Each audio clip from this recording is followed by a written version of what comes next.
One of the 5 universally recognized victims he added to, Emma Smith and Martha Turner, who had been occasionally considered and then mostly rejected, 2, Alice Mackenzie and Frances Cole, generally regarded as copy murders, and 2, Annie Farmer and a woman called Mallet, who have never previously been thought of as Ripper murders. By counting Stride and Eddowes as 1/230, the magic figure of 10 is reached, and Harrison went on to suggest that in order to maximize the embarrassment he was causing, Stephen chose to commit his murders on important anniversaries. Victim date of murder: anniversary 1 Smith April 3, 1888 Feast of Cybele, the Earth Mother. 2 Turner August 6, 1888 Birthday of the Duke of Edinburgh, Clarence's uncle. 3 Nichols August 31, 1889 Birthday of Princess Wilhelmina of the Netherlands. 4 Chapman September 8, 1888 5 Stride Eddowes September 30, 1888 6 Kelly November 9, 1888 Birthday of Prince of Wales. 7 Farmer November 21, 1888 Birthday of the Empress Frederick. 8 Mallet December 28, 1888 The Feast of the Whole of Innocents. 9 Mackenzie July 16, 1889 Anniversary of Clarence's nomination as a Freeman of London. 10 Coles February 13, 1891 The Ides of February * obviously counted as one. Noted Harrison. Don Rumbelow pointed out that according to the Times, November 22, 1888, Amelia Farmer was not murdered at all but was slightly injured, and was at once able to furnish the detectives with a full description of her assailant. If Stephen was bent on creating the maximum sensation, he missed an obvious trick by not scheduling one of his victims to be dispatched on May 24, Queen Victoria's birthday. Harrison attached particular significance to the symbolism of the last victim who, according to his reckoning, was Frances Coles. She met her death on February 13, the Ides of February and the Roman feast of Terminalia celebrated in honor of the god Terminus, patron of limits, boundaries, treaties, and of endings. It was also the Roman custom to make a blood sacrifice on this anniversary. The Duke of Clarence was not directly involved in the Ripper murders, maintained Harrison, although his reputation would have suffered if it had been disclosed that the murderer was none other than his former tutor, J.K. Stephen. For this reason, careful steps were taken to ensure that the truth never leaked out. In concluding his thesis, he showed that 9 of the 10 harlots were murdered during term time when Stephen should have been attending his duties at Cambridge and living at his college. Nevertheless, it would have been easy for him to travel by train down to London, where he had the choice of 2 bases: his parents' house in De Vere Gardens or his chambers at 3 Stone Buildings, Lincoln's Inn. The year following publication of his book on the Duke of Clarence, in which he named J.K. Stephen as the Ripper, Michael Harrison published The World of Sherlock Holmes, which included some additional information. He had discovered that Professor Quinton Bell, in his biography of Virginia Woolf, the daughter of Sir Leslie Stephen who committed suicide, states that J.K. Stephen was in the habit of arming himself with a sword stick when walking the streets of London or Cambridge. An incident was recalled when Stephen burst into his cousin's house at Hyde Park Gate and thrust his sword into a loaf of bread. Drawing as heavily on symbolism as on credulity, Harrison suggested that the shape of the cottage loaf represented the female figure, and that by plunging his sword into the symbolic female breast, Stephen demonstrated his desire to kill females, which he had openly expressed in his poetry. And that is not all, commented Richard Whittington 232 Egan in his account of this bizarre information in a casebook on Jack the Ripper. In addition to being a misogynist, Stephen was also a homosexual, which provided a further explanation of his swordplay. In the arcane world of the homosexual in the 1880s, a cottage was a public urinal and a cottage loaf, a male prostitute. The attack on the loaf may consequently be interpreted with another layer of symbolism. Whittington Egan concluded that male prostitutes of the East End in the old Queen's reign had a lucky escape. Don Rumbelow criticized Harrison's theory and elaborate conjecturing insofar as he failed to make a detailed comparison of Stephen and Dr. Stowell's suspect, to determine whether or not they were the same person. When this comparison is made, it can readily be shown that they are not one and the same.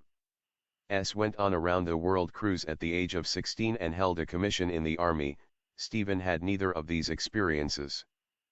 At least two of Harrison's strolling players, Clarence and Sir William Gull, featured prominently in Stephen Knight's theory, expounded in his book, Jack the Ripper, The Final Solution, 1976, which is considered in Chapter 6, Royal Jack.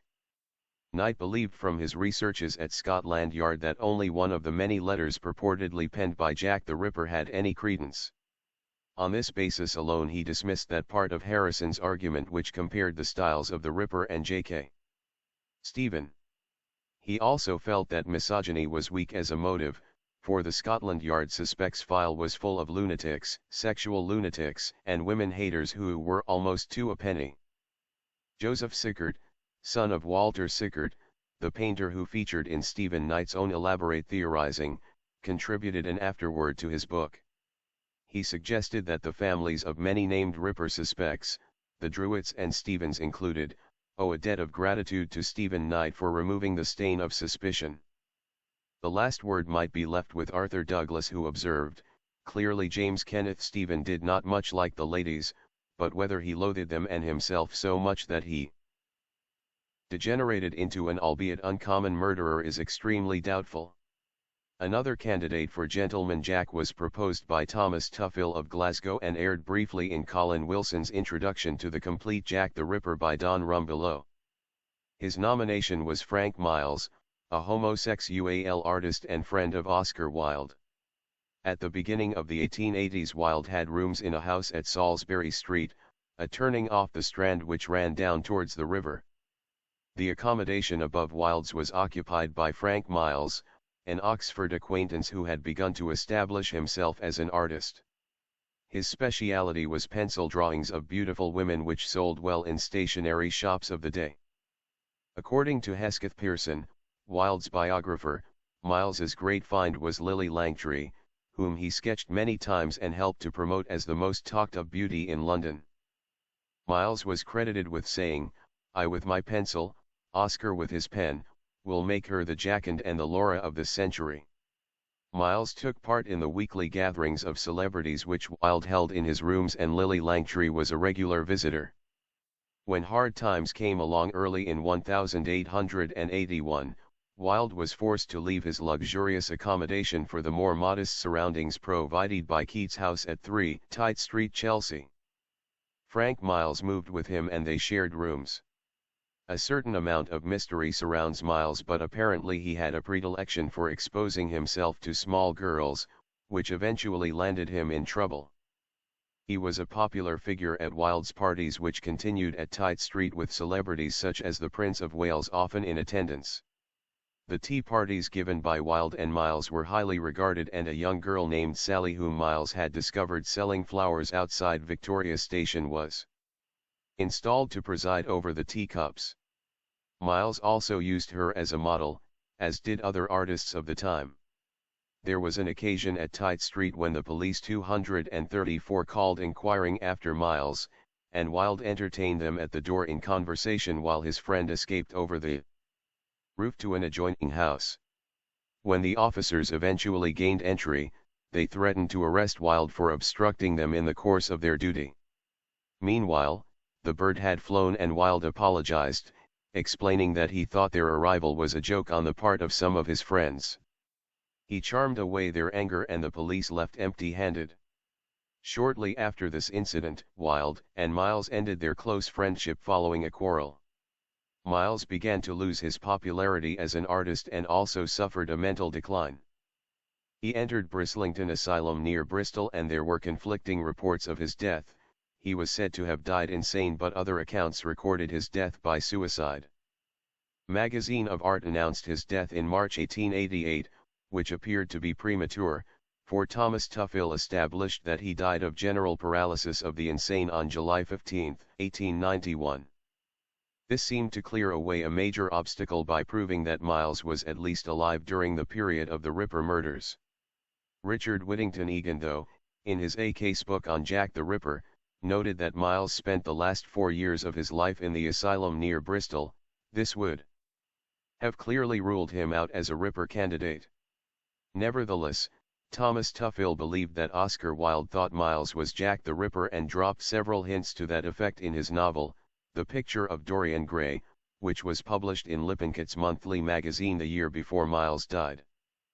Miles was well known for picking up young women from the street whom he used as models for his sketching, but, unless he was searching for local character, the type of women who fell to the Ripper's knife were not cast in the mold of artists' models.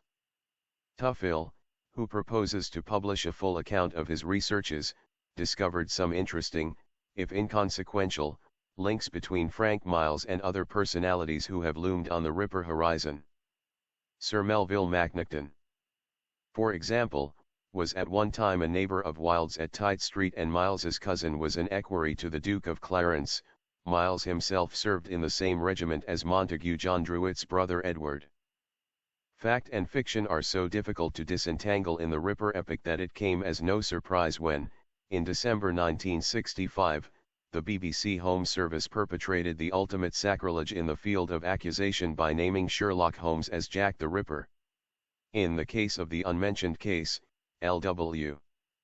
Bailey suggested that the gentleman detective was the evil miscreant who had escaped the ends of justice all these years.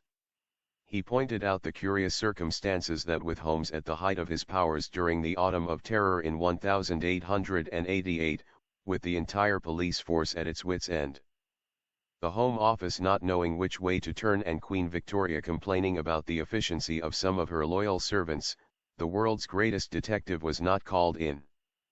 Surely, he said, it is impossible to conceive that Holmes would not have been consulted in the case of Jack the Ripper unless there was some compelling reason why he could not be.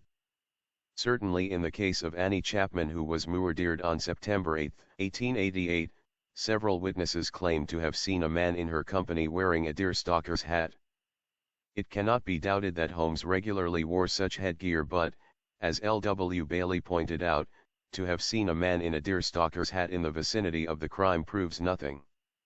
It is merely a straw in the wind that can set our minds working in a certain direction. If, for the sake of argument, the idea can be entertained that Holmes was in the Whitechapel area in the early hours of the morning, the question must be asked, what was he doing there if he was not actually involved in the investigation of the crimes? The evidence showed that Jack the Ripper was probably the most cunning criminal ever to have foxed the police. He had an intimate knowledge of the geography of the East End and was able to elude even the most intensive 236 police searches. Moreover, he used disguises and may even on one occasion have passed himself off as a woman. To complete the picture, the nature of his crimes showed that he had a knowledge of anatomy, and his choice of victims was based on a dislike of the female sex and an ascetic distaste for sexual relationships carried to the extreme of madness. How then did Sherlock Holmes compare with this master criminal? To start with, Holmes was a man of genius with an ice-cold brain who lived at such a peak of tension that he needed drugs to help him relax. Despite the fact that they provided him with a great deal of his work, he regarded the police with contempt. Certainly he was familiar with the environs of London's East End and was an undisputed master of disguise. On the question of knowledge of anatomy, Dr. Watson noted that he was accurate but unsystematic. Holmes, of course, was a complete ascetic, and there is no record of his ever having any kind of sexual relationships. His attitude to women was not overtly one of dislike, but he tended to dismiss the idea of passion with a sneer. It is possible that his immense intellectual labors and the physical exertion required by long and detailed criminal investigations built up stresses that he sometimes found unbearable. He was known to suffer dark moods from which he sought refuge in tobacco smoking, violin playing and drug taking. He suffered a breakdown in health in the early part of 1887, and it is possible that he was not fully recovered when he resumed a taxing backlog of cases in the following year. L.W. Bailey recalled that the great detective solved cases as far apart as Russia and Ceylon during the first 3 months of 1888. If Holmes's breakdown precipitated some kind of insanity, it is possible that an outlet might have taken the form of violent crime. Applying a mind warped from its customary logical path, he might have decided to remove from the streets of London the women whose degenerate way of life was responsible for so much crime. Free from the surveillance of Dr. Watson, who in 1888 was living the life of a married man, he took to wandering the streets at night, probably in disguise. The deerstalker hat worn at the time he encountered Annie Chapman might have been sheer bravado and constituted a clue which even Inspector Lestrade at Scotland Yard could not ignore. Wrestling with the knowledge that their chief crime consultant was in fact Jack the Ripper, the Yard might have reasoned that his continued availability to deal with Professor Moriarty was more important than the lives of a few worthless prostitutes. Consequently, it was decided to keep a watch on Holmes's movements and try to contain his violent outbursts. This ploy worked with moderate success until 1891, when Holmes was faced with the challenge of confronting Moriarty at the Reichenbach Falls. Holmes and the Ripper, who were one and the same, apparently disappeared into the swirling waters.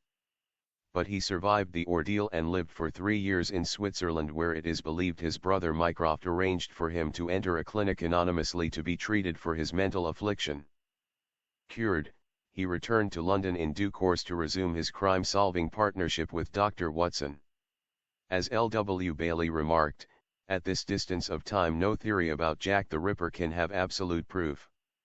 The one I have put forward is tentative, and will, I fear, cause pain to many worthy devotees of the great detective. He was quite correct in his fear, for a correspondent to the Listener referred to the shameful thesis that Sherlock Holmes was Jack the Ripper and called it too improbable to be credible. Inspector Lestrade was regarded as an ambitious officer who would have regarded the discovery of Jack the Ripper's identity, even if he proved to be Sherlock Holmes, as the pinnacle of his career. It was suggested that Holmes did not discuss the Ripper case with Watson because brutal assault interested him less than cases dignified with more subtle features. L. W. Bailey refuted these points and drew attention to Holmes's most celebrated dictum, which was that when you have eliminated the impossible, what 238 remains, however improbable, must be the truth. Generations of ripperologists have certainly subscribed to that view. It is perhaps surprising, with all the duplicity and complicity which have been brought to bear on the Ripper murders, that no one has seriously suggested that the perpetrator was a police officer.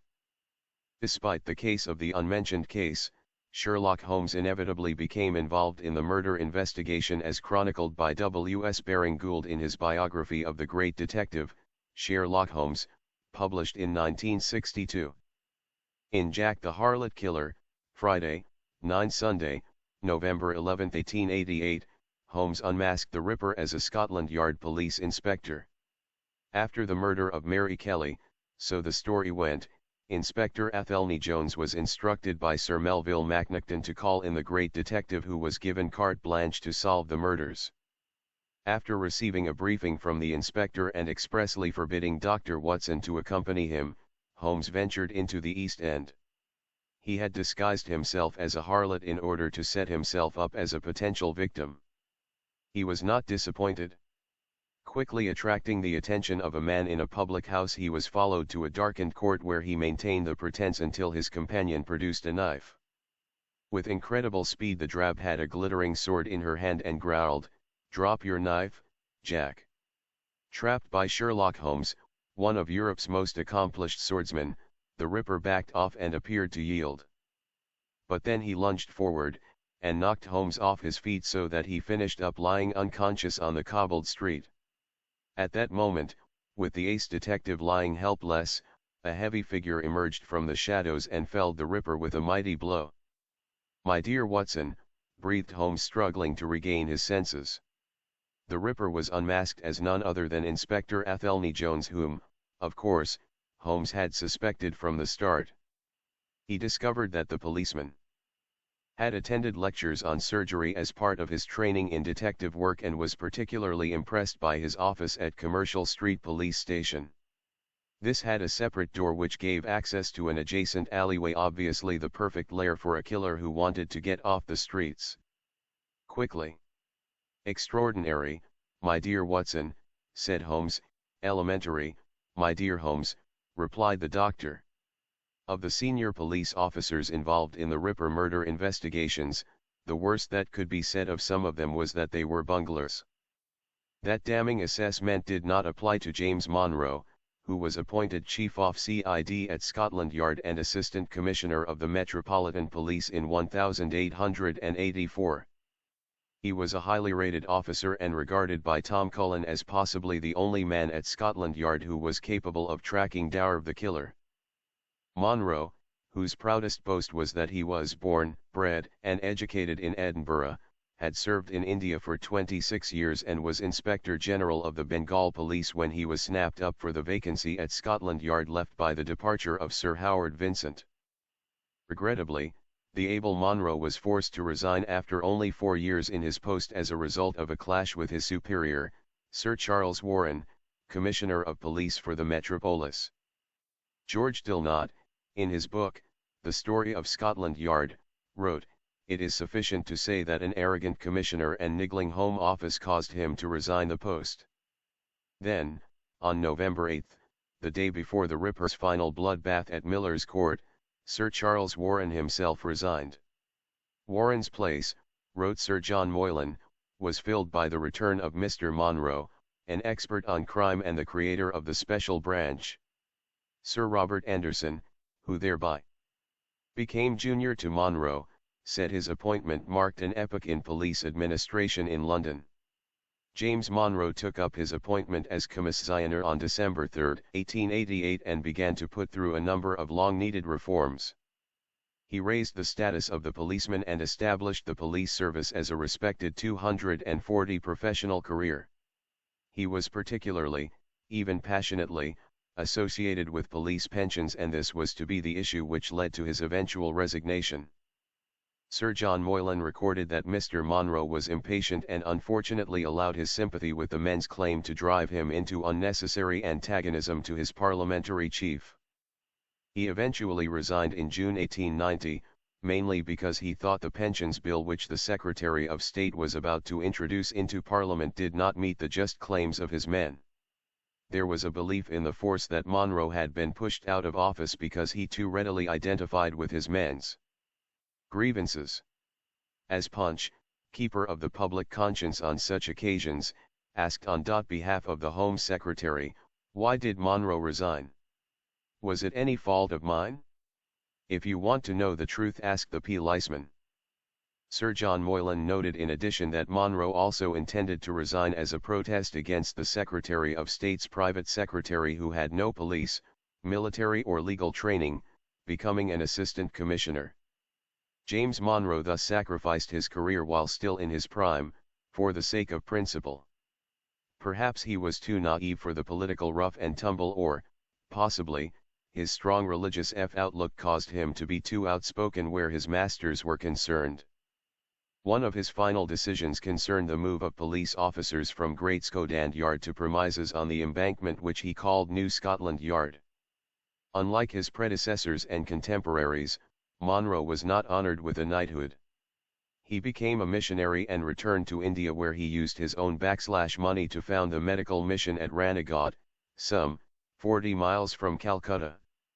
The mission was well attended and thousands came to receive medical attention at the settlement he called Diabari, Abode of Mercy. The condition of receiving treatment was attendance at a religion service. After 12 years of undoubted labour and service, Monro returned, in 1905, not to his beloved Scotland, but to England and settled at Cheltenham. He died, aged 81, in 1920. His death notice published in the Times referred only to his service in India and his founding of a medical mission. No reference was made to his appointments at Scotland Yard. Following publication of his book, Jack the Ripper in Fact and Fiction, Robin Odell received a letter from a retired company secretary in Australia hinting at a new theory as to the identity of the Whitechapel murderer. The correspondence developed over several months and it emerged that the chief suspect was James Monro, who spent nearly half his life in India and only 6 years of his working career in England. Of those 6 years, he was out of office, although not out of London, during the crucial period of the Ripper murders. He resigned on the eve of the first murder and was reinstated after the last one. There was no doubt that Monro was a strong personality and had a fierce sense of mission. His obituary in the Times, January 30, 1920, described him as a person of unquestionable efficiency but perhaps lacking in tact and diplomacy. He resigned high office twice on grounds of principle and the second time went into virtual exile. The suggestion made by the retired company secretary, in an unpublished thesis compiled in Australia, is that Monro had a pathological hatred of Sir Charles Warren with a basis which perhaps went beyond the departmental disagreements. Certainly the atmosphere at Scotland Yard was highly charged in the period which led up to the climax of the forced resignation. This would have been a burden for a temperate personality, but for a man with a mission who had been thwarted by what he regarded as a conspiracy, the desire for revenge might run strong. A person obsessed with grandiose ideas of reform, as Monro undoubtedly was, might have been temporarily pushed over the edge of reason by the trauma 242 of rejection. In a controlled psychopathic state, he plotted a campaign to draw attention to the inadequacies of Scotland Yard, the unsuitability of Sir Charles Warren and the shocking conditions then prevailing in the East End. Whether or not Monro had anything to do with the Whitechapel murders, it can be fairly said that all those objectives were achieved. And, in their wake, Monro was recalled, doubtless to his great pleasure, to replace Warren. Monro was highly regarded by Sir Robert Anderson, his one-time successor who ended up working under him, and rated him a personal friend. But more than a hint of the rancor which existed between Monro and Sir Charles Warren emerged in the biography of Sir Charles written by his grandson. Of Monro's resignation, he wrote, "After throwing a good many obstacles in Warren's way, Monro at last resigned, and the news of his resignation was received in Parliament before Warren had any suspicion that he intended to resign." Of Warren's resignation, he noted the outgoing commissioner's understandable bitterness at the appointment of Monro as his successor, a man who, as a subordinate, had been instrumental in throwing obstacles in his way. Those must have been acrimonious days for both men, but perhaps more difficult for Monro, who went into virtual obscurity, whereas Warren continued in a distinguished military career. James Monro married in 1863 and, presumably, his wife accompanied him during his service in India, where he was described as a veritable terror to the criminal classes of Bengal. His religious inclinations were those of Second Adventism, and it was his faith which guided his work after he left Scotland Yard. If he was a man with a secret, he left no hint of it. There were no papers, no memoirs, only brief mentions in official histories. Nevertheless, there was an air of mystery about the man whom fate plucked out of the center of action and placed on the sidelines when the terror of 1888 broke loose in London. If he was responsible for the terror, there is little coherent evidence to support it beyond a possible bitter motive. Royal Jack the Criminologist was a small quarterly magazine whose circulation was restricted largely to policemen and members of the legal profession. The issue for November 1970 contained an article modestly entitled "Jack the Ripper: A Solution," by T.E.A. Stowell, CBE, M.D. The article did not actually name a suspect as Jack the Ripper, it spoke of him simply as S., and explained that he was an heir to power and wealth, and that his family had for 50 years earned the love and admiration of large numbers of people by its devotion to public service. A few days later, on Sunday, November 1, 1970, the Sunday Times carried an article by Magnus Linklater entitled, "Did Jack the Ripper Have Royal Blood?" and it speculated that the suspect named by Dr. Stowell was Queen Victoria's grandson, the Duke of Clarence. The story was picked up by Associated Press and within hours had been telegraphed all over the world. One writer estimates that it appeared on the front pages of 2,000 newspapers. Dr. Stowell became an overnight celebrity, or perhaps it would be more accurate to say that he acquired overnight notoriety. The following evening, interviewed on BBC television by journalist Kenneth Alsop, Stowell declined to name his suspect, but made no objection when Alsop made the assumption that they were talking about the Duke of Clarence. But 6 days later, his nerve broke, and he wrote a letter to the Times flatly denying that S was the Duke. By the time the letter appeared, Stowell was dead. The furore created by his article had been too much for him. Stowell was not telling the truth when he denied that his suspect was Clarence, as I was in a position to know. Stowell had told me his theory 10 years earlier, in August 1960, over lunch at the Athenaeum Club.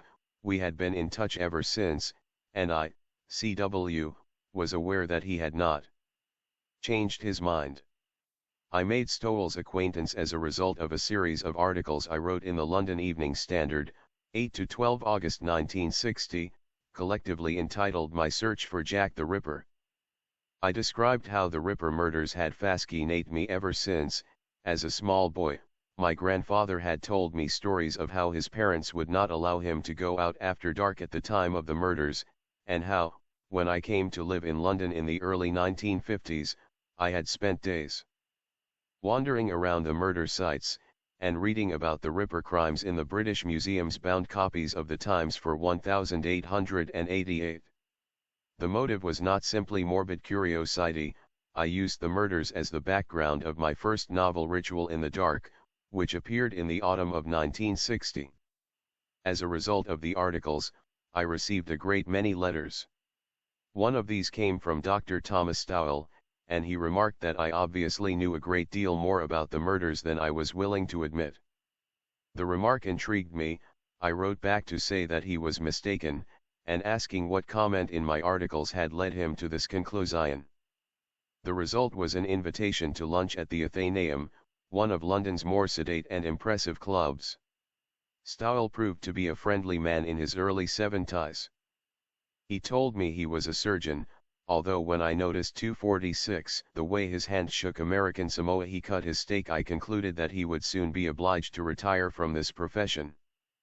He came quickly to the point that I had described one man observed near the scene of a Ripper murder as a gentleman, and that I had mentioned this more than once. I said I was merely quoting the account of witnesses. In that case, he said, my instinct had led me to the correct solution. Jack the Ripper was the Duke of Clarence. He must have been disappointed by my reaction. My knowledge of the royal family was minimal, and the only Duke of Clarence I had ever heard of was drowned in a butt of Malmsey. But as he talked on, I gathered that this Duke of Clarence was Queen Victoria's grandson, son of Edward VII and heir to the throne of England. He had learned this, he said, when Caroline Ackland, daughter of the royal physician, Sir William Gull, had asked him to examine her father's papers in the 1930s. Stowell had studied medicine at St. Thomas's under Theodore Dyke Ackland, Caroline's husband. The papers contained certain confidential matters, and she wanted Stowell's advice. Apparently they revealed that the Duke of Clarence had not died in the flu epidemic, as the history books state, but in a mental home near Sandringham, of softening of the brain due to syphilis. There was also mention of the famous Cleveland Street scandal in 1886, in which various members of the upper classes were accused of sodomizing telegraph boys. The Duke of Clarence, known to the newspapers as Eddie, or Collar and Cuffs, was, according to Stowell, among those questioned about telegraph boys, and he inferred that Clarence was homosexual.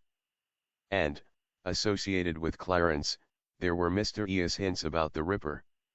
There was also the peculiar story about the spirit medium R.J. Lees who, according to a persistent legend, was responsible for the capture of Jack the Ripper, a story that had been told to my first wife by Lee's daughter. It was claimed that Lees had, on a number of occasions, had dreams or visions of the murders, and that one day, traveling on a bus along the Bayswater Road, he suddenly recognized the man sitting opposite him as the Ripper. He followed him home, to a mansion in the West End, then notified the police. They told Lees that he must be mistaken, because the man was an eminent surgeon whose patients included royalty. But when the doctor's wife was questioned, she admitted that she had fears for her husband's sanity, and that he had been absent from home on the nights of the murders. The police kept watch, and took the surgeon into custody one evening as he was leaving the house with a black bag. This proved to contain a very sharp knife of the type used in the murders. The doctor was incarcerated in a mental home. Stowell told me that Gull's notes had contained mysterious references to Clarence, and the fact that he had blood on his shirt after one of the murders. I think he told me that the Duke had come to his home. Gull lived in 74 Brook Street, Grosvenor Square, so his home would fit the description of a mansion in the West End. There was evidence, said Stowell, that Queen Victoria had sent for Lees, and I saw that she was interested in the Ripper murders. She had even made suggestions about how he might be caught. If she suspected that her grandson was the murderer, then she would have a good reason for asking Lees to the palace. So the story about Lees and Jack the Ripper was not quite accurate. Gull was not the Ripper. But he had known the Ripper's identity and guarded his secret, and Lees may have learned this through the spirits. According to Stowell, Clarence's story was roughly as follows. He was born in 1864, and named Albert Victor. On a world cruise at the age of 16, he contracted syphilis from a male partner. After the Cleveland Street scandal, when he was 22, he was sent on another sea voyage. It was after his return that he began killing prostitutes. Stowell thought that he had been caught after the double event but had escaped from his keepers and commit the final murder in Miller's Court. He was then 248 treated by Gull so successfully that he was able to go on a 5-month cruise. But he finally died of syphilis in 1892. Stowell told me that he had another interesting piece of evidence from Caroline Ackland. At the time of the murders, her mother, Lady Gull, was annoyed when one evening a police inspector called, accompanied by a medium, and asked impertinent questions. She also told Stowell that she had seen in her father's diary an entry, informed blank that his son was dying of syphilis of the brain. At the time of this meeting with Dr. Stowell, I was planning an encyclopedia of murder, and looked forward to including the Clarence theory in it. Stowell made no attempt to swear me to secrecy, or even to suggest discretion. The result was that when, later that day, I met the German newspaper editor Frank Lindier, I told him the story, and agreed to write it for his newspapers. But when I rang Stowell to ask him if I could quote him, he told me that it might upset Her Majesty, and that he would prefer that I should not publish it. Yet I had an odd feeling that he rather hoped I would.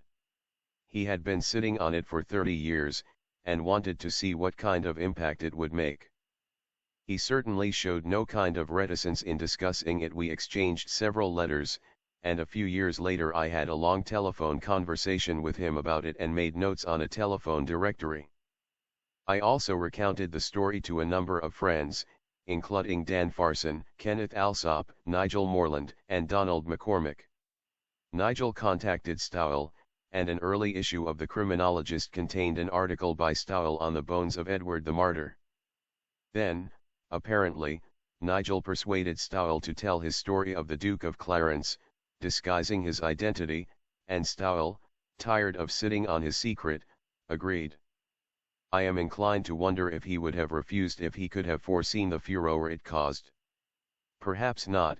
I suspect that, like most of us, he had a craving to become known. Oddly enough, he died on the 82nd anniversary of the last of the Ripper murders, that of Mary Kelly.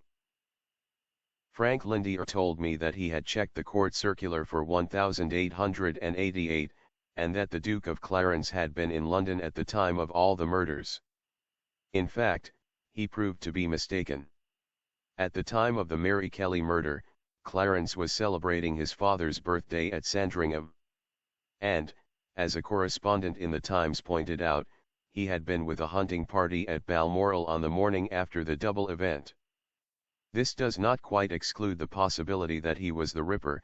He could have slipped away from Sandringham in order to be in London by the early hours of the morning, and there was in those days an excellent train service to Scotland that would have had him there by midday.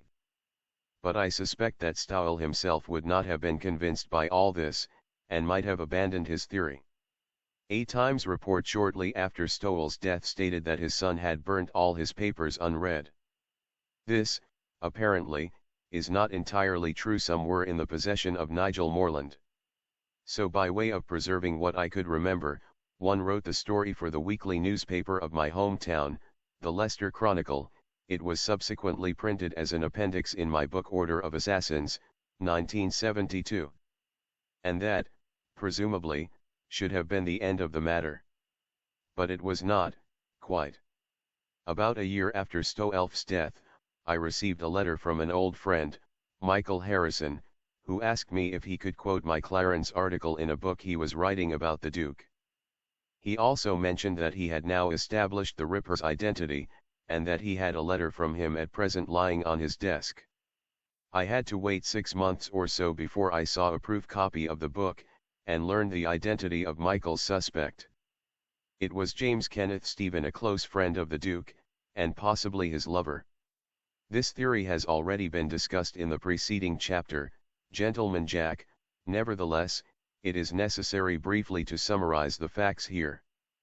As he had read Stowell's account of his suspect's life in the criminologist article, it had struck Michael Harrison that, in fact, the career of Stowell's suspect, whom he called 250S, was not that of the Duke of Clarence.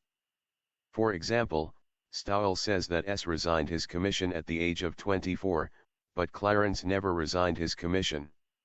Stowell says that S had another relapse in 1889, then slid into the final stage of syphilis, but Clarence went to India in 1889, and later made 3 public appearances, making speeches on each occasion which would seem to argue against softening of the brain. And why did Stowell call his suspect S? Could it have been because Gull himself made mysterious references to S as Jack the Ripper?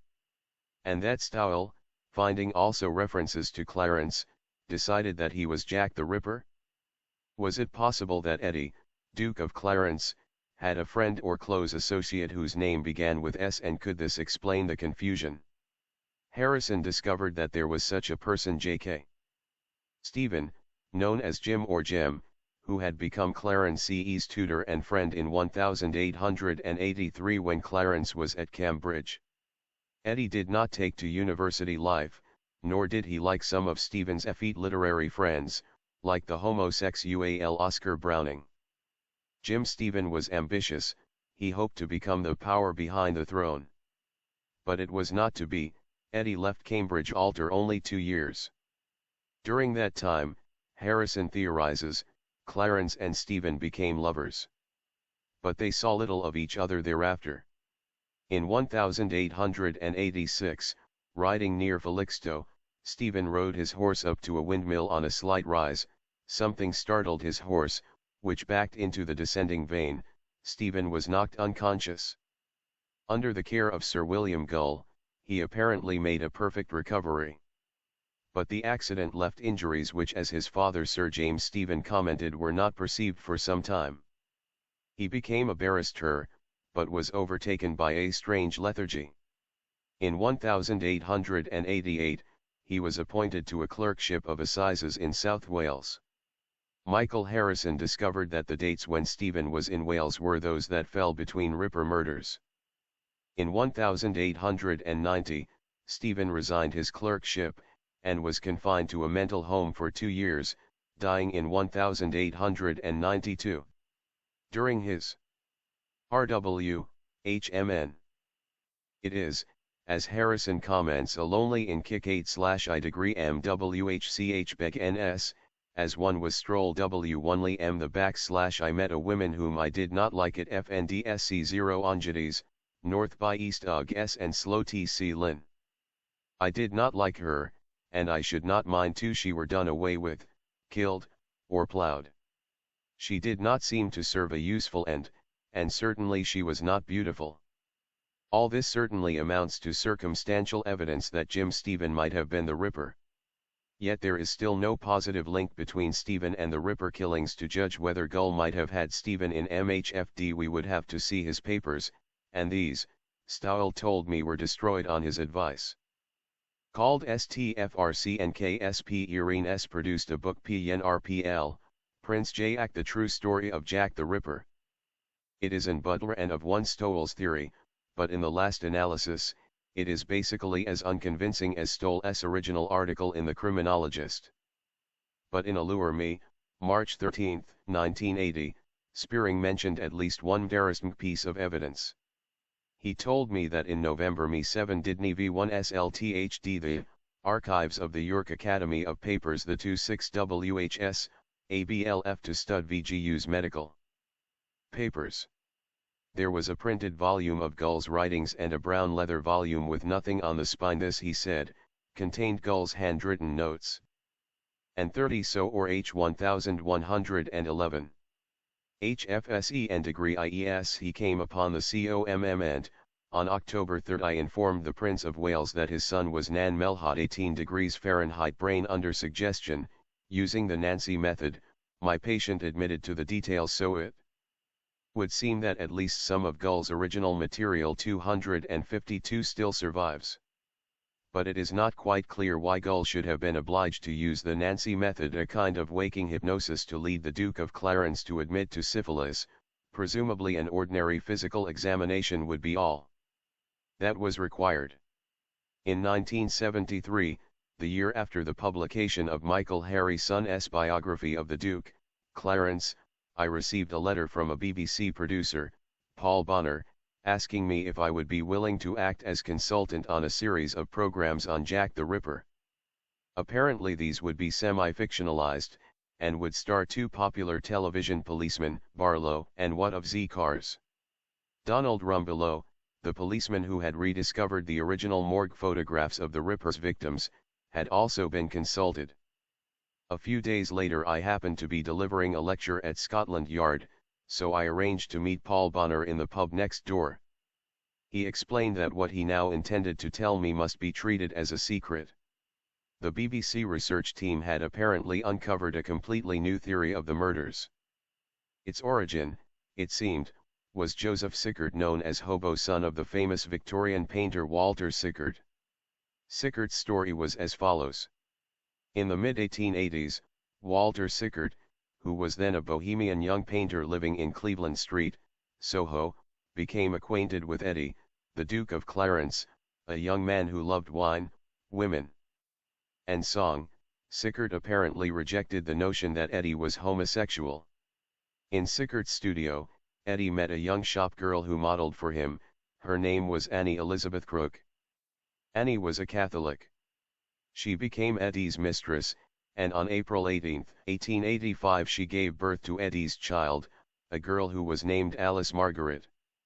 Soon after this, Eddie and Annie Crook went through a ceremony of marriage at a private chapel, with Sickert as a witness. The other witness was an Irish Catholic girl named Marie Jeanette Kelly, who was the child's nanny. Inevitably, the secret leaked back to the palace. The 253 Prime Minister, Lord Salisbury, was horrified. What was to be done?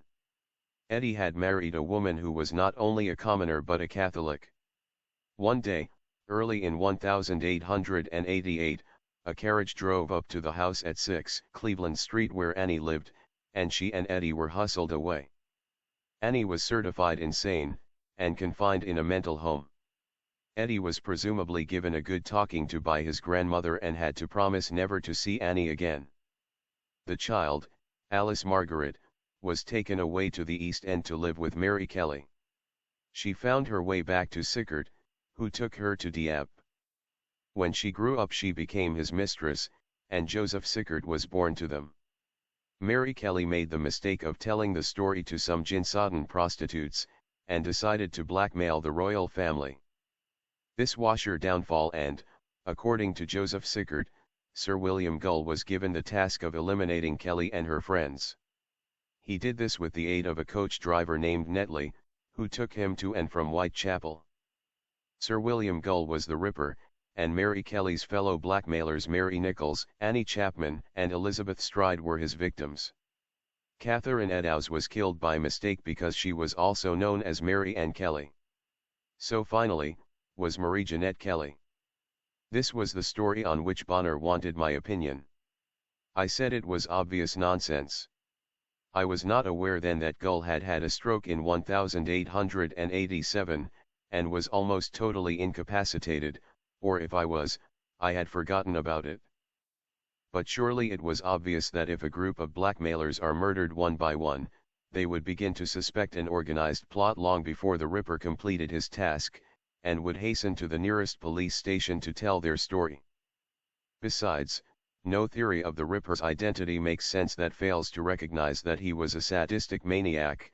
No other motivation could account for the disemboweling of the victims and for the final dismemberment of Mary Kelly. There is no evidence whatever that Gull was a sadist. And the notion of driving around the East End at 4 a.m. in a carriage looking for prostitutes is grotesque. 254 Nevertheless, said Paul Bonner, there was a certain amount of evidence for the story. They had checked at the Cleveland Street address number 6 and a woman called Elizabeth Cook, obviously a careless misprint, for Crook had lived in the basement in 1888, as the rate book showed. They had located the birth certificate of Alice Margaret Crook, and no father's name was given. They had even discovered that there had been a driver named John Netley who had been born in May 1860 and had died in 1903 when thrown from his van as it went over a stone. Bonner also mentioned Stowell's story about the police inspector who called on Lady Gull, together with a medium, and quoted Stowell's comment that Gull had been seen in the Whitechapel area around the times of the murders, and his admission that he had been suffering from lapses of memory and had once found blood on his shirt. The story still sounded absurd to me. Nevertheless, it was duly told in a BBC television serial in 6 parts, The Ripper File, in July and August 1973, and Joseph Sickert took part in the final episode and repeated his rather unlikely story. A young North London journalist named Stephen Knight, who had been conducting his own investigation into the Ripper case, decided to write a book about Sickert's theory. This appeared in 1976 with the optimistic title Jack the Ripper, The Final Solution.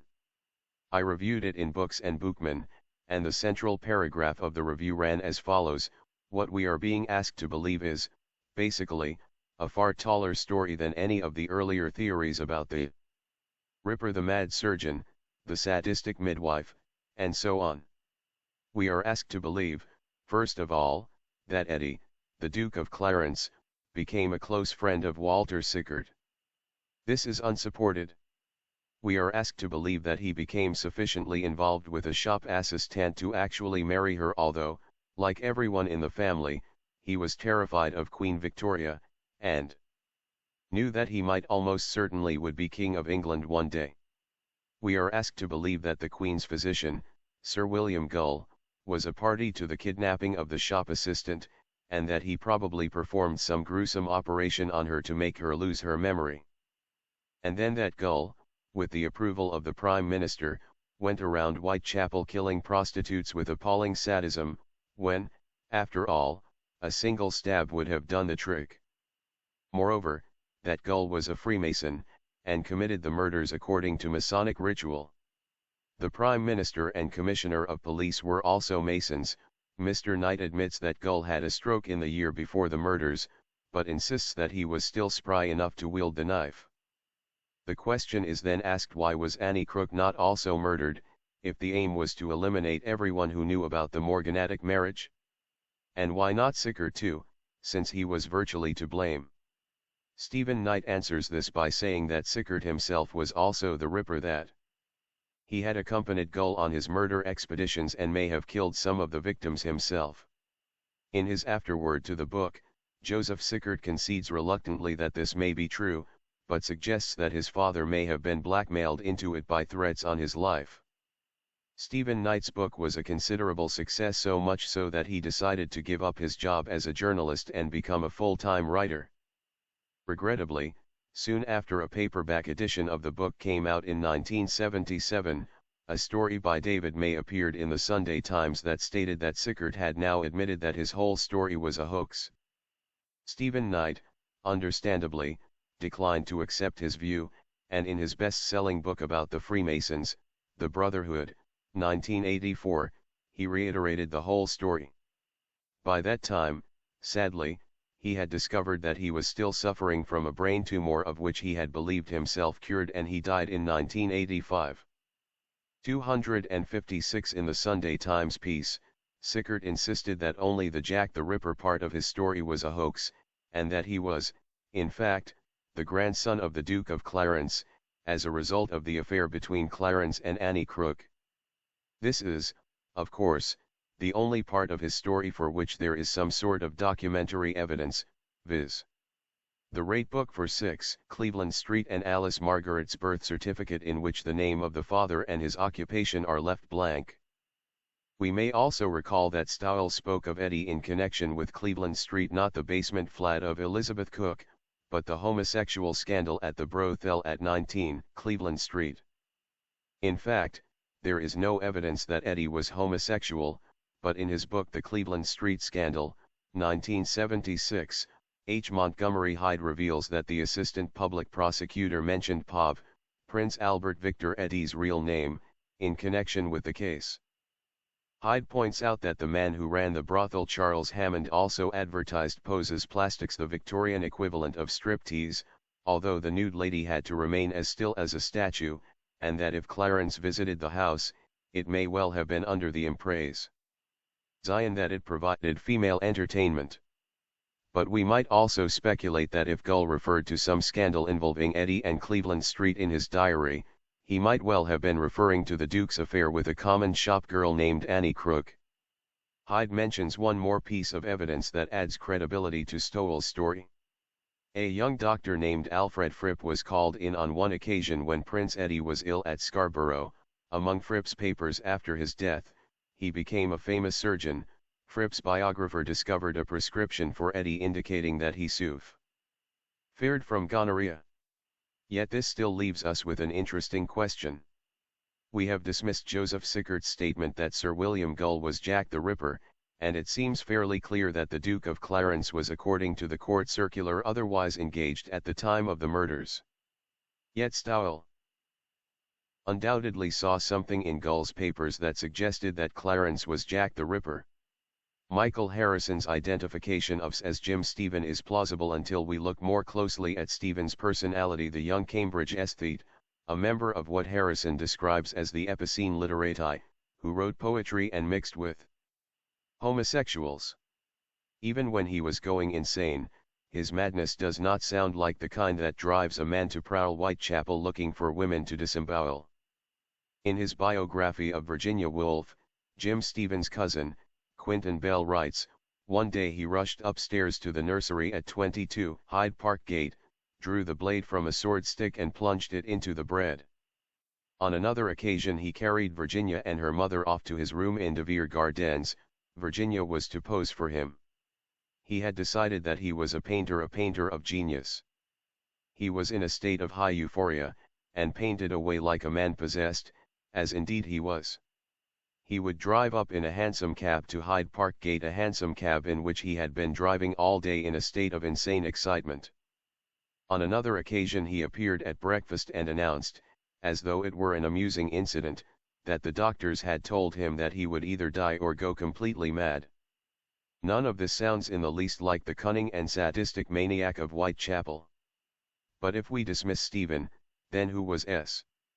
There is one more obvious candidate: Sickert. In fact, Stephen Knight's chapter on Sickert is one of the most convincing in his book. Sickert was undoubtedly obsessed by Jack the Ripper.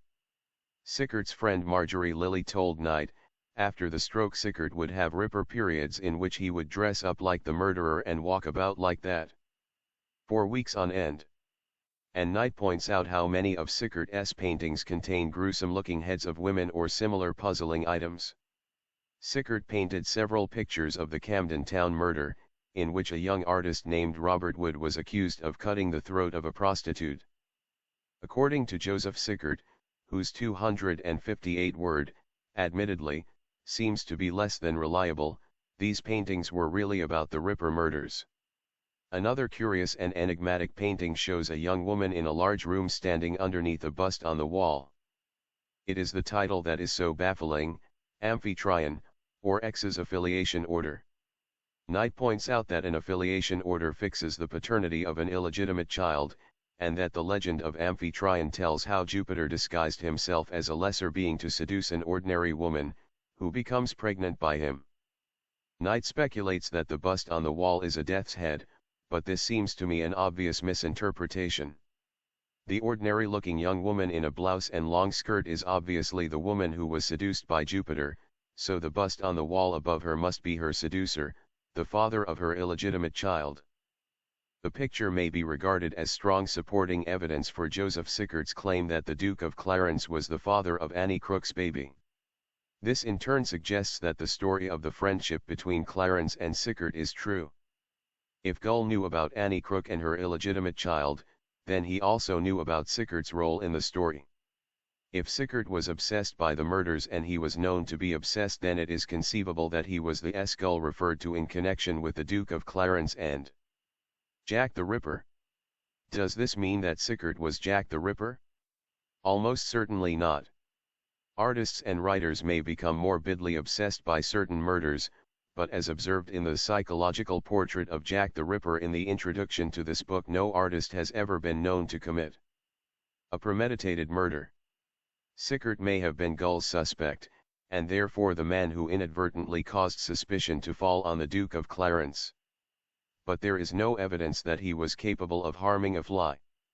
We must look for Jack the Ripper elsewhere.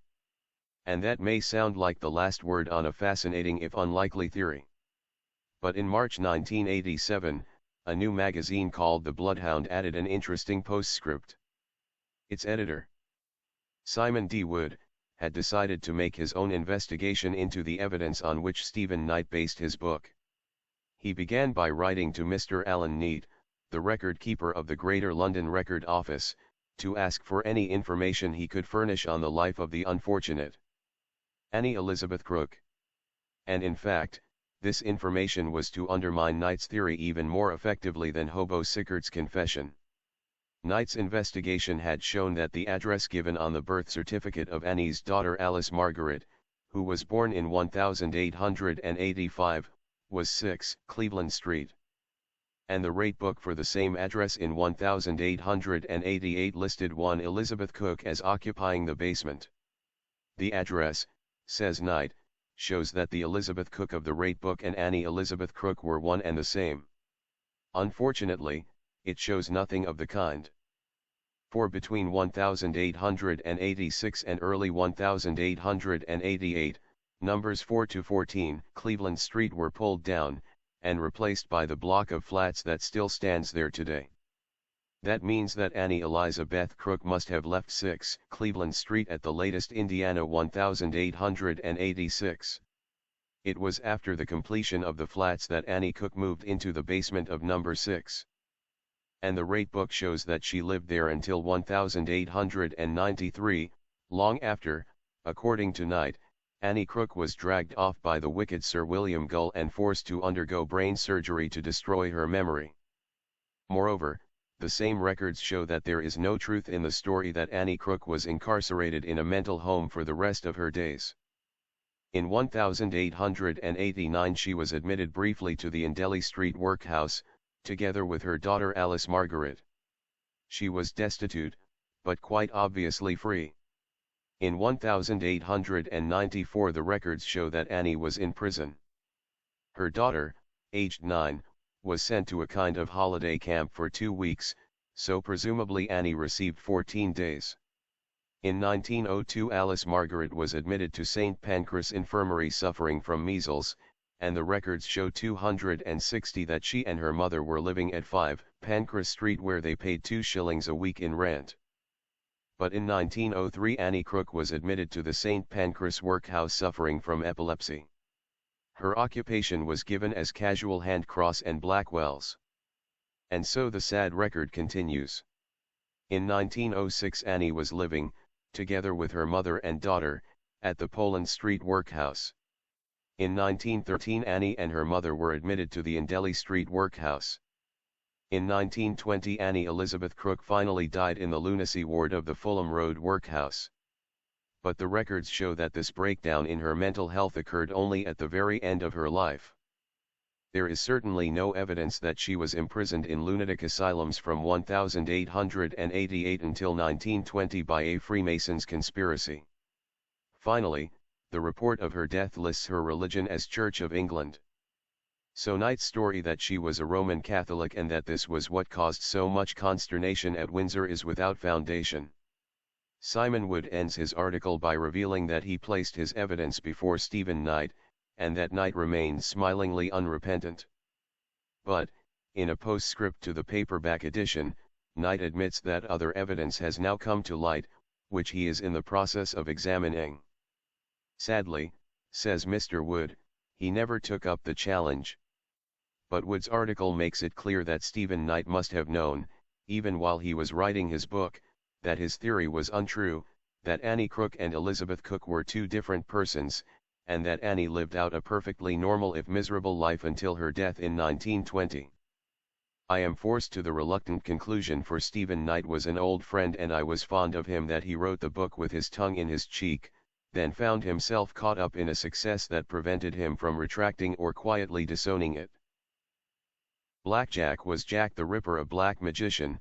Demanded a headline on the cover of True Detective magazine for January 1973. The question sounds so preposterous that it is hard to take it seriously. Yet, oddly enough, the supporting evidence is more detailed and convincing than in most theories of the Ripper's identity. The first suggestion that the Ripper was a black magician was made by Aleister Crowley, the world's wickedest man, in his autohagiography, The Confessions of Aleister Crowley, first published complete in 1969. Crowley was a man who possessed an eccentric and sometimes cruel sense of humor, so the critical reader might be forgiven for assuming that his revelations were a joke, particularly since much of the book was dictated under the influence of heroin. But in the 1970s, the distinguished ripperologist Richard Whittington Egan was able to track down an unpublished manuscript by the journalist Bernard O'Donnell, which makes it clear that Crowley was, in fact, telling the truth as far as he knew it. Crowley's story is as follows. In 1912, he met a tough lesbian lady named Baroness Vittoria Kramers, and agreed to allow her to become business manager of his magical order. And it was Baroness Kramers who told Crowley the story of the identity of Jack the Ripper. In the 1880s, one of the best-known followers of Madame Blavatsky, the founder of the Theosophical Society, was a Titian-haired, beautiful woman named Mabel Collins, the author of a theosophical classic called Light on the Path. Disillusioned by an unsatisfying marriage, Mabel Collins entered into an intimate relationship with Vittoria Kramers, who was then in her late 20s. But Mabel, according to Crowley, had divided her favors with a very strange man whose career had been extraordinary. He had been an officer in a cavalry regiment, a doctor, and I know not how many other things in his time. He was now in desperate poverty and depended entirely on Mabel Collins for his daily bread. This man claimed to be an advanced magician, boasting of many mysterious powers and even occasionally demonstrating the same. At this time London was agog with the exploits of Jack the Ripper. One theory of the motive of the murderer was that he was performing an operation to obtain the supreme black magical power. The 7 women had to be killed so that their 7 bodies formed a Calvary cross of 7 points with its head to the west. The theory was that after killing the 3rd or the 4th, I forget which, the murderer acquired the power of invisibility, and this was confirmed by the fact that in one case a policeman heard the shrieks of the dying woman and reached her before life was extinct, yet she lay in a cul-de-sac, with no possible exit save to the street, and the policeman saw no sign of the assassin, though he was patrolling outside, expressly on the lookout. The mysterious magician apparently took a great interest in the murders, and told the ladies that the murderer ate parts of his victims at the scene of the crime, then concealed traces of blood stains on his shirt by turning up the collar of his light overcoat. 264 a day came when Mabel Collins wanted to rid herself of her lover, but he was holding some compromising letters he had written. The Baroness offered to steal them, and slipped into his bedroom when he was out. She then took a tin uniform case from under his bed, and untied the ropes that held it shut. It proved to contain no letters, nothing but 7 white evening ties, all stiff and black with clotted blood. It all sounds silly enough. To begin with, it is unlikely that the Ripper claimed 7 victims. Emma Smith, who was killed in the early hours of Easter Monday, April 3, and who is often described as the Ripper's first victim, survived until the next day, when she died of peritonitis. She told police she had been attacked and robbed by 4 men, and there seems to be no reason to disbelieve her. So even if we accept the murder of Martha Turner, on Bank Holiday night, as the first of the Ripper murders, the total comes to 6, not 7. There was no victim killed in a cul-de-sac. Crowley is presumably thinking of the murder of Catherine Eddowes T. Mitre Square. But there were 3 exits from the square, and the blood in the communal sink in Dorset Street reveals that the Ripper probably left by the northern one. Invisibility was unnecessary. As to the notion of the Ripper eating parts of the bodies at the scene of the crime, we know this to be nonsense. In only 2 cases Annie Chapman and Catherine Eddowes were organs taken away, and in the second the letter writer who signed himself Jack the Ripper claimed to have fried and eaten most of the kidney. The article in True Detective, Was Jack the Ripper a Black Magician?, was by the crime writer Leonard Gribble, and the theory was apparently passed on to him by a friend who dabbled in occultism. It sounds as if the occultist has mixed up Crowley's magician theory with the Dr. Stanley theory put forward by Leonard Matters in 1929. He states that Jack the Ripper was a doctor who committed the murders to revenge himself for the death of his son, who had died a raving idiot after contracting VD from a prostitute. To protect himself against discovery, the doctor employed a black magic ritual which involved using his victims as sacrifices. The mutilations followed a precise sacrificial pattern, and the number of organs removed from the victims increased progressively by stages. These organs were finally used to construct a power pentagram. I asked, says Mr. Gribble, if the name of this vicious dabbler in the occult and black arts had been divulged. The reply I received left me still groping. I was told, Jack the Ripper's real identity was known to Aleister Crowley, but he wouldn't divulge it. He claimed he could not challenge the power of the pentagram. Gribble's informant was obviously pulling his leg. We know that the number of organs removed from the victims did not increase progressively. But Gribble's informant was mistaken on a more important point. Crowley did reveal the name of his suspect. He revealed it in article on the Ripper, written apparently for his magical journal The Equinox, and finally published in the Crowleyan magazine Sothis, Vol. 1, No. 4, in 1975. The article tells his curious tale about Baroness Kramers and Mabel Collins at much greater length, and gives the name of the suspect as Captain Donston. And Crowley goes on to say that he has discussed this matter with Bernard O'Donnell, the crime expert of the Empire News, and O'Donnell proceeded to investigate the matter. Crowley may be taking more credit than he deserves in implying that he started O'Donnell on his investigations. When Richard Whittington Egan tracked down O'Donnell's unpublished manuscript, he learned that it was a literary and dramatic critic named Hayter Preston who had suggested that O'Donnell should turn his attention to Jack the Ripper. This was in the year 1930, and told him, I can put you onto a woman who knows the whole story at first hand too. This woman was Baroness Victoria Kramers, who was then in her late 60s. The Baroness was living at 34 Marius Road, Balham, and O'Donnell found her a rather diminutive figure with short cropped grey hair and a pair of dark, quizzical eyes. Crowley's 266 account of her is less flattering, but then he claims she swindled him out of a great deal of money. The result of O'Donnell's investigations was a book called Black Magic and Jack the Ripper, or This Man Was Jack the Ripper, which ran to 372 pages in manuscript. From the account given by Whittington Egan, it undoubtedly deserves to be published. In 1886, when living in America, Victoria Kramers had picked up a copy of Mabel Collins' Light on the Path, and been much impressed. At this time, Victoria was married to Baron Louis Kramers, of the Russian Embassy in Washington. Presumably it was a marriage of convenience, for the Baroness later assured Crowley she was still a virgin. As a result of the book, she joined the American branch of the Theosophical Society. In 1888, now a widow, she came to London, and called on Madame Blavatsky, who was living in Holland Park. Madame Blavatsky gave her the job of business manager of the theosophical magazine Lucifer.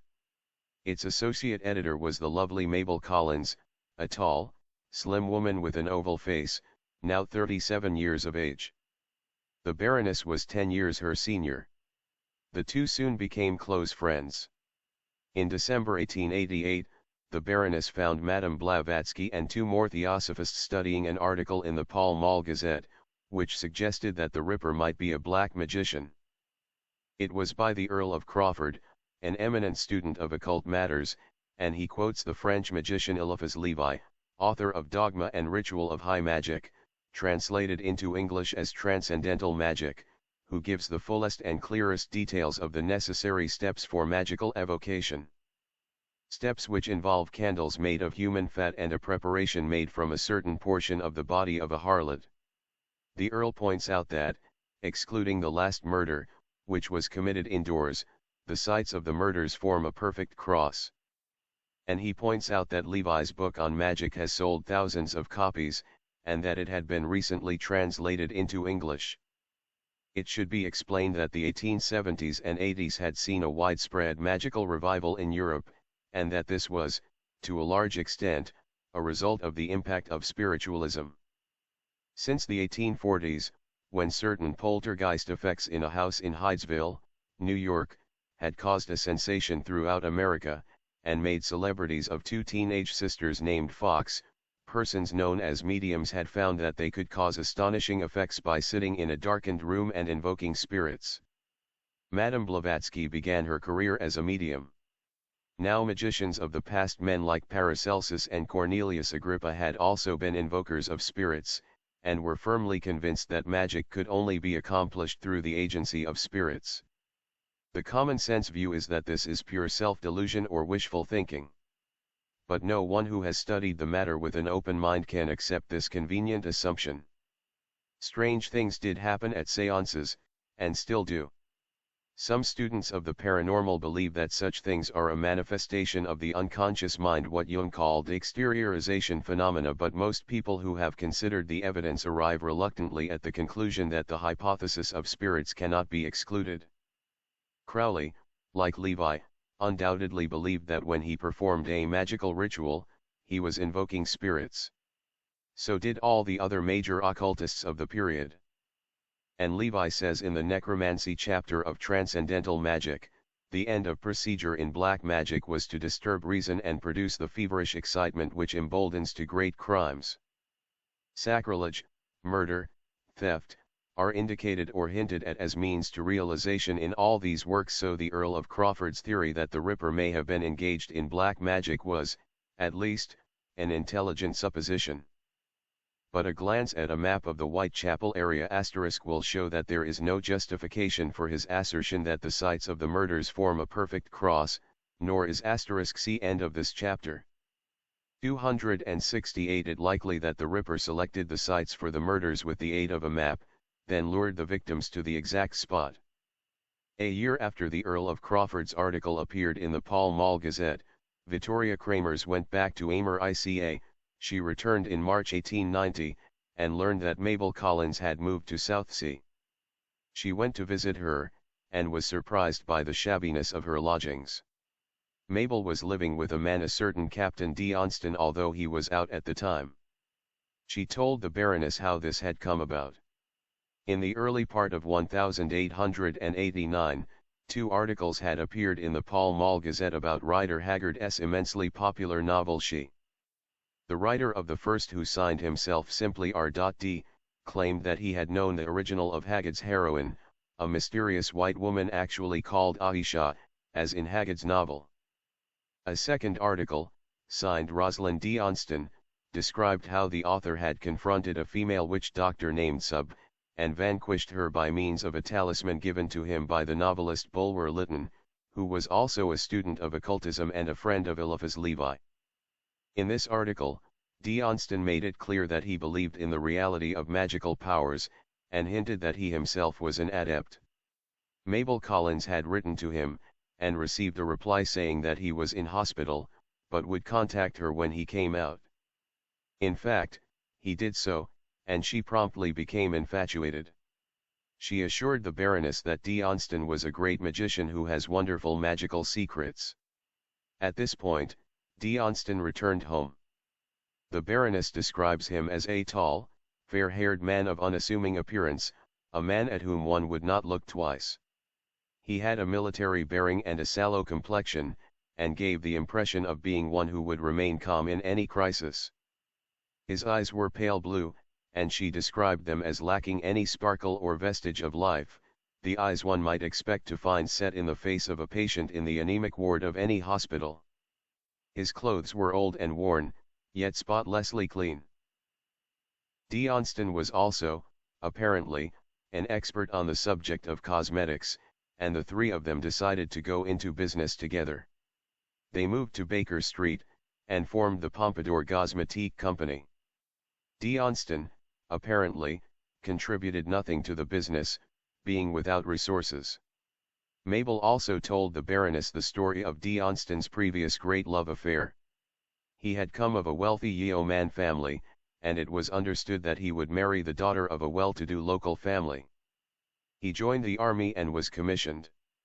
On a jaunt with brother officers he met a woman of the streets named Ada, he visited her regularly, fell in love with her, and decided to marry her. His father promptly cut off his allowance.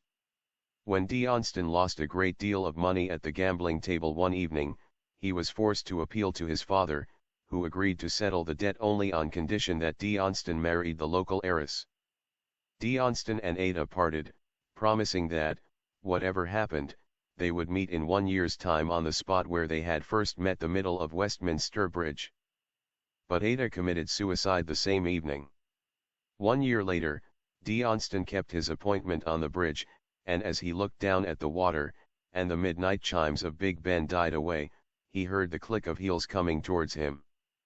He could see no one, but knew that Ada had come to keep her appointment.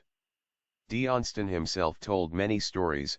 He had been a prospector in the California gold rush, had fought under Garibaldi, and been connected with the African slave trade. He also let it drop that he had been married, and the Baroness was left with the suspicion that he had murdered his wife. D. Onston occasionally wrote articles under the odd pseudonym Tatra Delta. He explained to the Baroness that it was derived from the Hebrew tau, a letter that used to be in the form of a cross, and from the Greek tria, 3, and the Greek delta, whose capital letter is written as a triangle. So the name signified cross 3 triangles. However, he declined to explain himself any further.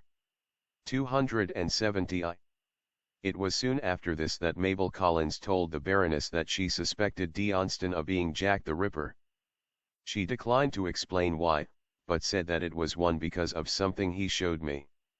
Crowley's story of how the Baroness went into D. Onston's room after luring him away by telegram is, predictably, an exaggerated version of what actually happened. She merely entered his room when he was not there and used a key to open his tin box. In it she found a few books, and some old-fashioned black ties, not white, as Crowley stated, with ready-made knots. At the backs of the ties and of the knots there was some stain that made them stiff. But what finally convinced the Baroness that D. Onston was Jack the Ripper was a conversation she had with him when London newspapers were speculating that Jack the Ripper was back on the streets. This was probably after a prostitute named Frances Coles had been found stabbed to death in February 1891. D. Onston told the Baroness authoritatively that there would be no more Ripper murders, then added, "Did I ever tell you that I knew Jack the Ripper? He had met him," he explained, "when he was in hospital, at the time when Mabel first wrote to him. He was one of the surgeons, and when he learned I had also been a doctor, he became very chummy. Naturally, we talked about the murders. One night he opened up and confessed that he was Jack the Ripper. The doctor had explained that the Ripper had killed his victims from behind, cutting their throats, and this explained why his eye clothing was never bloodstained. When he took away the missing organs, he tucked them into the space between his ear and tie." D. Onston added, "And he told me that I always selected the spot where he intended to murder the woman for a very special reason. A reason which you would not understand." D. Onston was obviously hinting at the *black magic theory. This, then, is the case against Rosalind D. Onston. It items to depend largely on the word of Vittoria Kramer's 271. For although Crowley told O'Donnell that he had known D. Onston, and that D. Onston had actually given him the ties, the Crowley story seems to be basically merely a repetition of the Baroness's. Apart from the rather absurd story about the ties, there seems to be nothing to link D. Onston with Jack the Ripper. And the ties story is obviously valueless as evidence.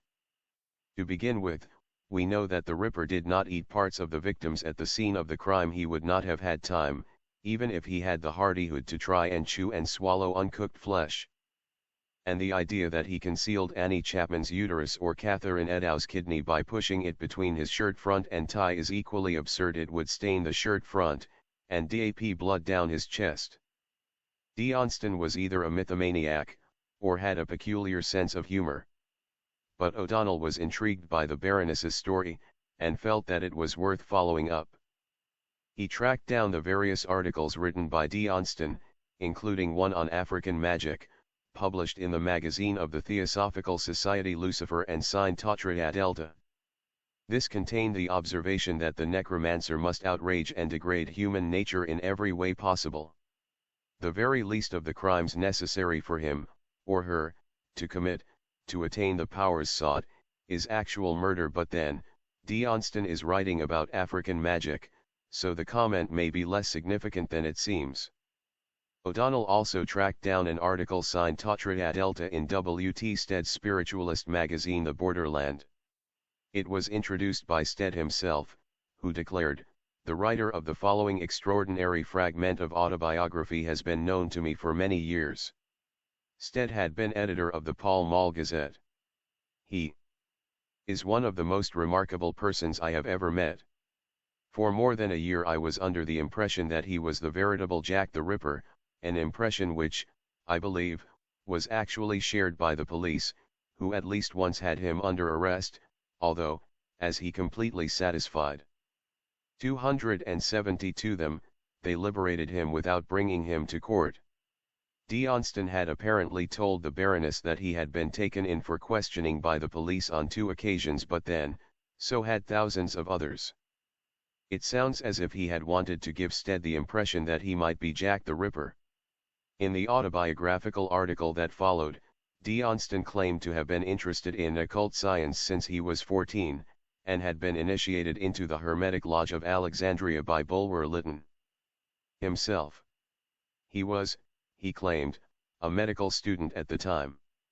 At the age of 18, D. Onston had studied chemistry at the University of Gießen under Dr. Alan Liebig, and, together with a student named Karl Hoffmann, had carried out successful experiments in connection with the doppelganger phenomenon. The doppelganger is also known as the astral double, and in a well-known case of 1881, a student named Beard had decided to try projecting himself to the house of his fiancée, Miss L.S. Verity. Miss Verity and her young sister had seen Beard in the room before he suddenly disappeared. D. Onston's experiments, according to his article, must have been successful, for he claims that I became obsessed by the idea that the revelation of the doppelganger phenomena would make me an instrument of the gods. Henceforth, on occasion, I would destroy to Lave, I would become as Hermes, son of God. When O'Donnell eventually tracked down D. Onston's only full-length book, The Patristic Gospels, published in 1904, he was surprised to find that it was a religious work, and that D. Onston claimed to have completed it with the undeniable guidance of the Holy Spirit. It is a critical analysis of the 4 Gospels. Crowley told O'Donnell that D. Onston died in 1912. The Patristic Gospels would certainly seem to rule out D. Onston as a possible candidate for Jack the Ripper. It is possible to believe that the Ripper was a black magician, quite impossible to imagine a man who had committed the Whitechapel murders, finally writing a large book on the Gospels with the undeniable guidance of the Holy Spirit. In fact, a closer look at the mysterious Captain D. Onston makes it clear that he was not Jack the Ripper, and never pretended to be. Yet he was, oddly enough, telling Baroness Kramers the truth when he said he thought he had been acquainted with Jack the Ripper. The authors have in their possession a photostat of a document from the Home Office files that proves this beyond all doubt. It is a letter written to Scotland Yard by D. Onston on December 26, 1888, and signed Rosalind D.O. Stevenson, his real surname. And according to this letter or statement, D. Onston was convinced that Jack the Ripper was a doctor called Morgan Davies, who was a house surgeon at the London Hospital, and who lived at 9 King Street, Finsbury Square. And if D. Onston is telling the truth, it seems he could very well be right. The story behind this letter is told by Richard Whittington Egan in a casebook on Jack the Ripper, a book to which we are heavily indebted for this account of D. Onston. On December 24, 1888, 6 weeks after the last Ripper murder, an ironmongery salesman named George Marsh, from Camden Town, went to Scotland Yard and told them that he suspected a man called Stevenson of being Jack the Ripper. He had met Stevenson in a pub in St. Martin's Lane, the Prince Albert, and Stevenson had confided to him that he believed he knew the identity of the murderer, a certain Dr. Morgan Davies. But Marsh was convinced, from Stevenson's manner, that he himself was Jack the Ripper. Stevenson had asked Marsh to go and see Dr. Davies, and drew up an agreement to share any reward for the conviction of Dr. Davies as Jack the Ripper. Marsh tried getting Stevenson drunk, hoping to obtain a more detailed confession, but did not succeed. We do not know whether the police were interested in Marsh's story. But we do know that, 2 days later, D. Onston Stevenson called at Scotland Yard, either taking with him a 5-page document, or writing it out 274 when he was there. In his signed statement, headed in Re the Whitechapel Murders, D. Onston recorded, "I beg to draw your attention to the attitude of Dr. Morgan Davies of Street, Houndsditch, E. with respect to these murders." He explained how he had been a patient in a private ward at the London Hospital suffering from typhoid and was visited almost nightly by Dr. Davies, a physician who worked at the hospital. Their topic of conversation was, of course, the Ripper murders. D. Onston's statement went on, "Dr. Davies always insisted on the fact that the murderer was a man of sexual powers almost effete, which could only be brought into action by some strong stimulus such as sodomy. He was very positive on this point, that the murderer performed on the women from behind, in fact, per anno. At that time he could have had no information, any more than myself, about the fact that the post-mortem examination revealed that semen was found up the woman's rectum, mixed with her feces. Many things, which would seem trivial in writing, seemed to me to connect him with the affair. For instance, he is himself a woman-hater, although a man of powerful frame, and, according to the lines on his sallow face, of strong sexual passions.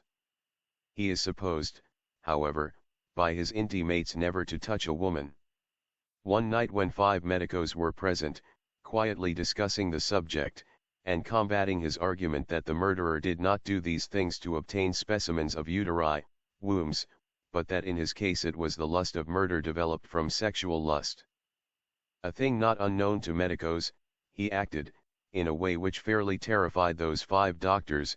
The whole scene: he took a knife, buggered an imaginary woman, cut the throat from behind, then, when she was apparently laid prostrate, ripped and slashed her in all directions in a perfect state of frenzy. Previously to this performance, I had said, after a man had done a thing like this, reaction would take place, and he would collapse and be taken at once by the police, or would attract the attention of the bystanders by his exhausted condition. Dr. D said no, he would recover himself when the fit was over and be as calm as a lamb. "I will show you." Then he began his performance. At the end of it he stopped, buttoned up his coat, put on his hat and walked down the room with the most perfect calmness. Certainly, his face was as pale as death, but that was all. It was only a few days ago, after I was positively informed by the editor of the Pall Mall Gazette that the murdered woman last operated on had been sodomized, that I thought, how did he know? His acting was the most vivid I ever saw. Henry Irving was a fool to it. Another point. He argued that the murderer did not want specimens of uteri, but grasped them, and slashed them off in his madness as being the only hard substances which met his grasp, when his hands were madly plunging into the abdo. Men of physician at the London Hospital, Whitechapel, that he has lately taken this house in Castle St. Houndsditch, that he has lived in the locality of the murders for some years, and that he professes his intention of going to Australia shortly should he not quickly make a success in his new house. Rosalind D.O. Stevenson P.S. I have mentioned this matter to a pseudo-detective named George Marsh of 24, Pratt St. Camden Town, NW, with whom I have made an agreement, enclosed herewith, to share any reward which he may derive from my information. Rosalind D.O. Stevenson P.P.S. I can be found at any time through Mr. Lies of the Prince Albert, Street, Martin's Lane, in a few 276 minutes. I live close to, but do not desire to give my address. Rosalind D.O. Stevenson. The agreement which he made with Marsh, and to which he was not so reticent about adding his address, was worded, 24-88-1 hereby agree to pay to Dr. R. D.O. Stevenson, also known as sudden death, 1/2 of any or all rewards or monies received by me on AC of the conviction of Dr. Davies for wilful murder. Signed, Rosalind D.O. Stevenson M.D., 29, Castle STWC, St. Martin's Lane. The reader will recall that the editor of the Pall Mall Gazette at the time was W.T. Stead, who knew Johnston and had accepted one of his articles for publication in Borderland, a spiritualist magazine. The article appeared under the pen name of Tatrida Delta and was introduced by Stead, who wrote that the author is one of the most remarkable persons I have ever met. For more than a year I was under the impression that he was the veritable Jack the Ripper, an impression which, I believe, was shared by the police, who at least once had him under arrest. Johnston was never arrested. As Constable Robert Spicer discovered, police inspectors paid considerable courtesy to doctors. After Johnston's visit to the yard, Inspector J. Roots wrote a short report on the affair. With reference to the statement of Mr. George Marsh, of 24th INST, regarding the probable association of Dr. Davies and Stevenson with the murders in Whitechapel, I beg to report that Dr. Stevenson came here this evening and wrote the attached statement of his suspicions of Dr. Morgan Davies, Castle St. Houndsditch, and also left with me his agreement with Marsh as to the reward. I attach it. When Marsh came here on 24th, I was under the impression that Stevenson was a man I had known 20 years. I now find that impression was correct. He is a traveled man of education and ability, a doctor of medicine upon diplomas in Paris and New York, a major from the Italian army he fought under Garibaldi, and a newspaper writer. He says that he wrote the article about Jews in the Pall Mall Gazette, that he occasionally writes for that paper, and that he offered his services to Mr. Stead to track the murderer. He showed me a letter from Mr. Stead, dated November 30, 1888, about this, and said that the result was the proprietor declined to engage upon it. He has led a bohemian life, drinks very heavily, and always carries drugs to sober him and stave off delirium tremens. He was an applicant for the orphanage secretaryship at the last election. Apart from his drinking habits, Inspector Roots clearly had a high regard for Johnston.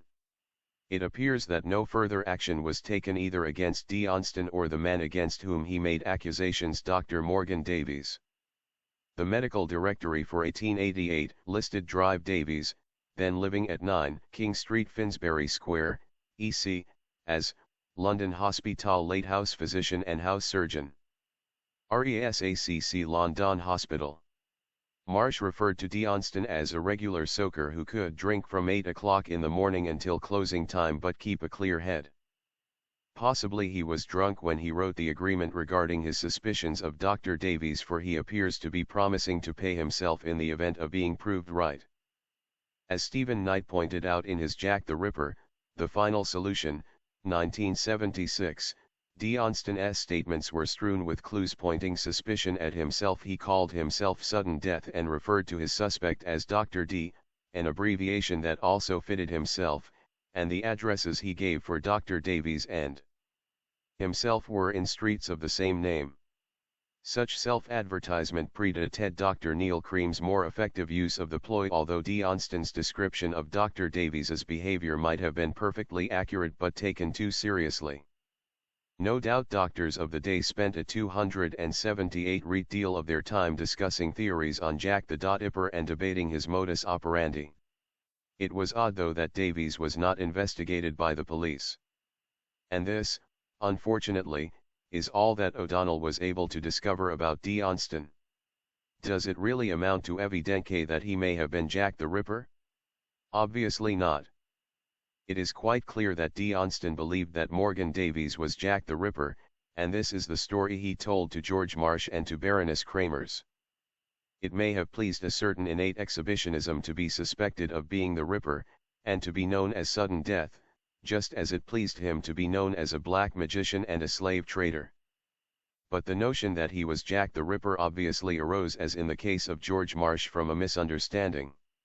Richard Whittington Egan was slightly more successful in learning about Captain Johnston, although he apparently came by the information so late that he was forced to relegate it to a footnote in his book. What he discovered was that Johnston was born on April 20, 1841 at 35 Charles Street, Schullcoats, Indiana, the East Riding of Yorkshire, son of Richard Stevenson, a seed crusher, that is, a man working in a mill where seeds are crushed for oil. His real name was Robert Donston Stevenson. The address was a humble one, so Stevenson's father was not a member of the gentry, as Stevenson told Mabel Collins, which in turn means that the story about marrying a local heiress was also an invention. In short, Stevenson was a mixture of Walter Mitty and confidence man, and it is probable that most of the biographical details he gives in the Borderland article are pure invention: the initiation by Lord Lytton, the years at a German university, the service as a doctor in Garibaldi's army, and probably the medical degree. Dr. Rosalind Johnston was ordinary Robert Donston Stevenson, son of a mill worker. The army commission was probably genuine since he looked like a soldier, but it seems likely that he rose from the ranks. Otherwise, it appears probable that Stevenson was just an unsuccessful fantasist. And what of his suspicion that Dr. Morgan Davies was Jack the Ripper? It is clear that Stevenson was totally convinced. But the doctor's gruesome pantomime proves nothing. Many doctors enjoy producing an effect by talking casually about violence and sudden death. It is obvious that Davies did not tell Johnston he was Jack the Ripper. The only corroborative evidence is the comment about sodomy. Was Mary Kelly sodomized?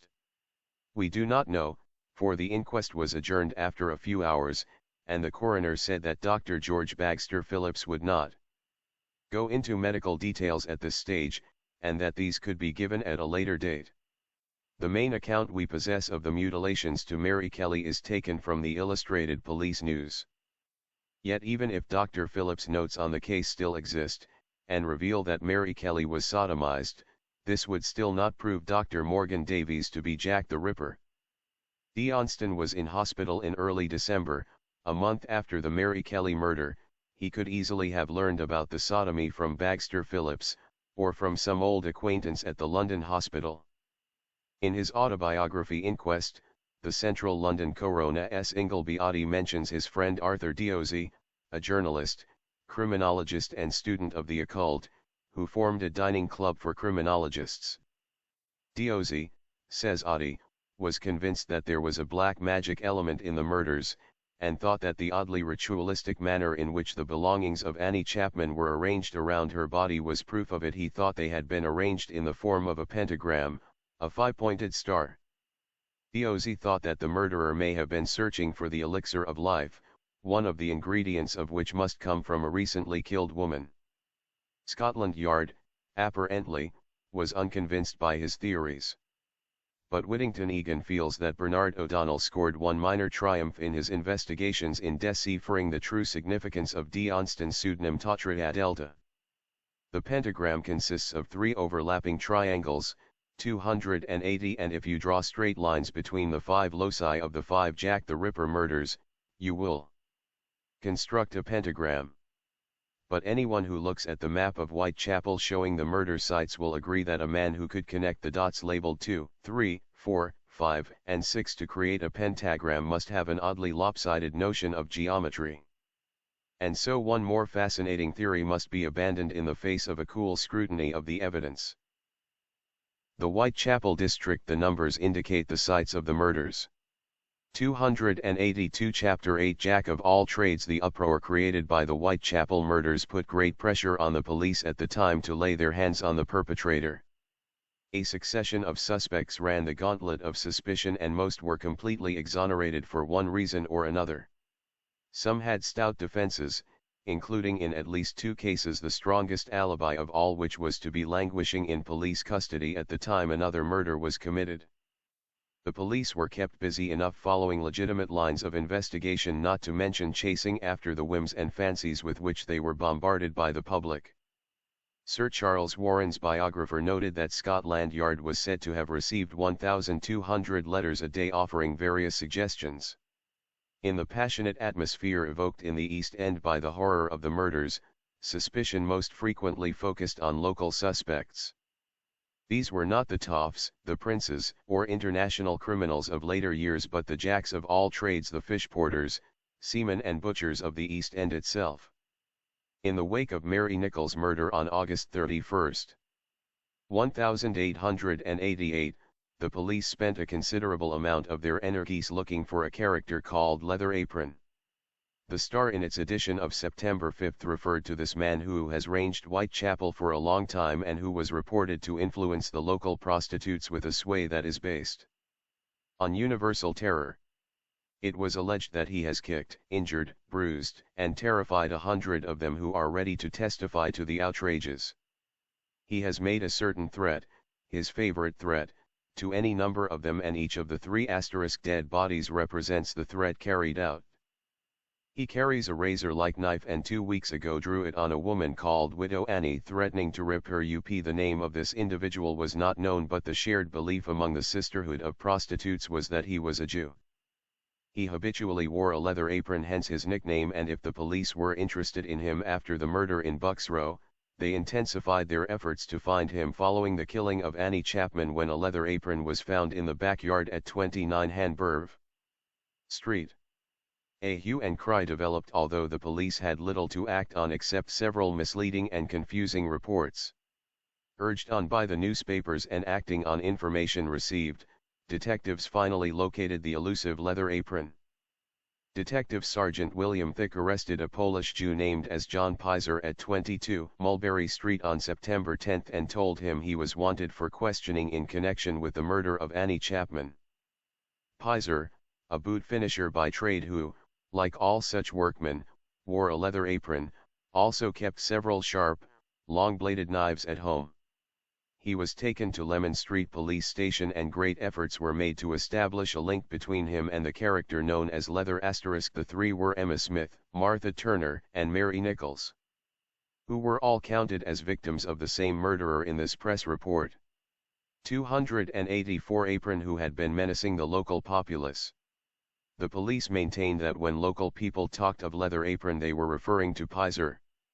He denied having that nickname, and when he was put on an identity parade, several women who claimed to know Leather Apron failed to pick him out.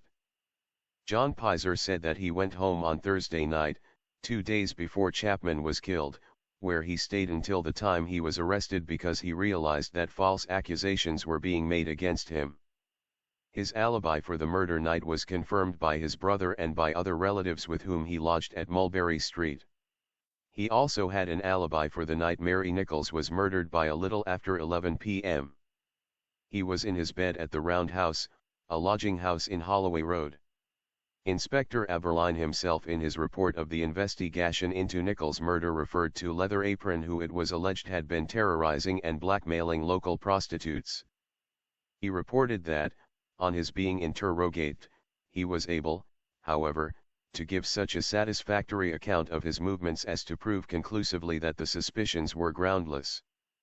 Pizer was released on 14 September and was called as a witness at the inquest on Chapman's death. The coroner completely exonerated the man of all the allegations made against him. According to Stephen Knight, the boot finisher then set about suing the newspapers which had libeled him after he was arrested, and won substantial damages. The accusations against him were not entirely laid to rest for, several years later, Sir Robert Anderson in his memoirs, The Lighter Side of My Official Life, identified Jack the Ripper as a Polish Jew, an assertion that he described as a definitely ascertained fact. Donald Rumbelow in his analysis of this allegation pointed out that as Pizer was the only Polish Jew to be arrested, he must be the person against whom Anderson made his charge but lacked the courage to name. Apart from casting a slur on the character of a man freed of any suspicion, Anderson stretched the imagination by the certainty of his identification. If taken at his word, he was virtually acknowledging that the police knew the identity of Jack the Ripper yet allowed him to commit 3 murders without apprehending him. The hounding of John Pizer clearly showed that the determination of public and police to catch Jack the Ripper had been joined by the press. This powerful combination of forces weighed heavily on local suspects who were frequently harassed by vocal and angry mobs waiting outside police stations. Despite the criticisms leveled at the police, it says a great deal for their discipline that they maintained law and order at times when feelings ran so high. Sir Charles Warren's anxieties about a social backlash directed against the Jews in light of the infamous message on the wall can be respected even if his imagination may be faulted. Leather Apron was a popular villain and, denied the head of John Pizer, the public looked for another candidate. Even before Pizer was released from custody, reports were made to the police concerning the behavior of Joseph Issenschmidt, a pork butcher who lodged at 60 Milford Road, Holloway. On September 11, 2 doctors practicing in the area told the police that they believed the butcher might be connected with the murders in Whitechapel. Inspector John Stiles, accompanied by 2 other officers, called at this address and learned about Issenschmidt's movements during the week that he had lodged there. Apparently, he was living apart from his wife who, when interviewed, said she had not seen her husband for 2 months, adding that, he was in the habit of carrying large butcher's knives about with him. The matter was handed over to the CID and a watch kept for Issenschmidt both at his lodgings and at the address where his wife lived. On September 13, the pork butcher was detained at Holloway Police Station and, having been certified as a dangerous lunatic, was transferred to the infirmary at Fairfield Road, Bow. His clothing was examined for bloodstains but none was found. His movements on the nights of the recent murders were investigated. It was ascertained that Issenschmidt had failed in business about a year previously and the chief suspicion against him appeared to be his irregular hours. George Tyler, who rented him a room at 60 Milford Road, gave a detailed catalogue of his lodger's comings and goings to the police. It seemed that he frequently left the house at about 1 a.m. and was absent for several hours at a time. Detective Sergeant Thick reported to his superiors that he had made several attempts to pin down Issenschmidt's movements but had failed. He also called at the infirmary at Bow and spoke there to the medical superintendent, Dr. Mickle. The doctor told him that Issenschmidt had said the girls in the Holloway area called him Leather Apron. A possible explanation of the former butcher's early morning excursions was that he went to the market to buy sheep's heads and other meat products which he dressed prior to selling them to restaurants and coffee houses. This was the man's only means of obtaining a livelihood. The sergeant noted in his report made on September 17, the superintendent would like for police to give instructions what to do with Issenschmidt. On September 18, Inspector Aberline reported on the matter, referring plainly to Issenschmidt as a lunatic.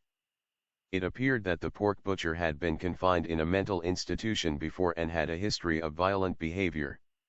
Although at present, he wrote, we are unable to procure any evidence to connect him with the murders, he appears to be the most likely person that has come under our notice to have committed the crimes. The following day, Detective Sergeant Thick reported on his inquiries, which included an interview with Mrs. Issenschmidt. She told him that her husband had become depressed after his pork butcher's shop in Holloway failed as a business enterprise and he repeatedly stayed away from home. He later spent 10 weeks in Colney Hatch Lunatic Asylum and was discharged at the end of 1887, apparently returned to health. But he quickly returned to his erratic ways, spend time away from home and only visiting the house when his wife was absent in order to pick up some clothes. Mrs. Isenschmidt said, when he left he had 2 bone knives and his butcher's clothes with him. I do not think my husband would injure anyone but me. I think he would kill me if he had the chance. She added, he is known as the Mad Butcher. Events overtook poor Joseph Isenschmidt, for while he was detained under observation at the asylum, quietly drifting into insanity, the real Jack the Ripper struck again, and enabled the police to close another of their suspect files. The Mad Pork Butcher, who for a brief period looked the brightest candidate, was not heard of again. Another local man who came under suspicion more with the benefit of hindsight than because of the strength of contemporary evidence was Joseph Barnett. When he had work he was a porter at Billingsgate, but his real significance lay in being Mary Kelly's common-law husband. He was also the man named as Jack the Ripper in an article by Bruce Paley which appeared in True Crime magazine in April 1982. Barnett was known to have quarreled with Kelly, and during their final row at 13 Miller's Court on October 30, 1888, blows were exchanged and a window was broken. Barnett was regarded by those who knew him as an honest, straightforward man who fought a losing battle to steer Mary Kelly away from drink and prostitution. According to neighbors, Kelly kept off the streets when her companion was in work, and their arguments usually arose when she was drunk or he was jobless. In the statement he made to the police at the time of Kelly's murder, Barnett said he had been living with her at Miller's Court for 18 months. For a period of 3 to 4 months prior to her death he had been unemployed and their relationship had been rocky. Matters came to a head at the end of October when Barnett left her in consequence of not earning sufficient money to give her and her resorting to prostitution, as he put it at the time. 288 F. Julia Ventini, a widow who lived at 1 Miller's Court and who knew Mary Kelly and Joe Barnett, spoke kindly of the man Kelly liked to call my husband. I have heard him say that he did not like her going out on the streets, she told the police. He frequently gave her money. He was very kind to her. He said he would not live with her while she led that course of life. The police found Barnett helpful and he readily answered their questions, furnishing them with the information that the key to the locked door at 13 Miller's Court had been missing for some time. He explained that he and Mary gained entry to the room by pushing back the inside door bolt through a broken window. As Don Rumbelow noted, this did not entirely explain the mystery of the locked door, for someone had access to the key and used it on the day of the murder, thereby necessitating the door to be broken open by the police. Nevertheless, Barnett seemed to be an obliging fellow and provided numerous details about Mary Kelly's background. In his statement to the police, Barnett said of Kelly, "I was friendly with her and called to see her between 7 and 8 p.m. Thursday, 8th, and told her I was very sorry, not to give her any money. I left her about 8 o'clock same evening and that was the last time I saw her alive." He, a fellow prostitute whom Kelly had invited to share her accommodation. Her presence was a powerful factor in the WA argument which led to Barnett's departure to lodgings at H 2425 New Street, Spitalfields, on October 30. From a purely practical point of view it was plain that Kelly's room, which measured a mere 12 feet square, could not accommodate 3 persons. Moreover, the suspicion that J.J. Kelly and Harvey were lesbians would have put Barnett out of court. The possibility that Kelly was a lesbian is discussed in Chapter 4, but there were other factors too which may have effloured her relationship with Barnett. For one thing, she was pregnant, a fact discovered after her death but the effects of which she was probably experiencing as the autumn of 1888 slid into winter. The economic consequences of that condition would not have been welcome news at 13 Miller's Court. Added to this was pressure from the landlord to pay up the outstanding rent money and pressure of a different kind from Barnett himself. It is generally acknowledged that he tried to dissuade Kelly from the dissolute life that she was leading and there were indications that she resented his attempts at moral reform. After all, he was frequently unemployed and consequently unable to support her, yet he insisted she kept off the street, which was the only way she knew of paying the rent, which, by November 1888, was 35 shillings in arrears. Perhaps the moral dilemma proved too much for Kelly and she turned against Barnett, telling Julia Ventini that she could not bear the man, although he was very good to her. Mary Kelly, at the age of 25, with not so distant memories of a different and better life, saw yawning before her a path of drink and debilitation which was far from inviting. She talked to an acquaintance about committing suicide and advised a young friend, "Whatever you do, don't go wrong and turn out as I have." She said she was sick of the life she was leading and wanted to return to Ireland. It appeared too that there was another man in her life, Joseph Fleming, whom she had known before meeting Barnett. She told Julia Ventini that she was fond of this man, although he often ill-used her because she cohabited with Joe, Barnett.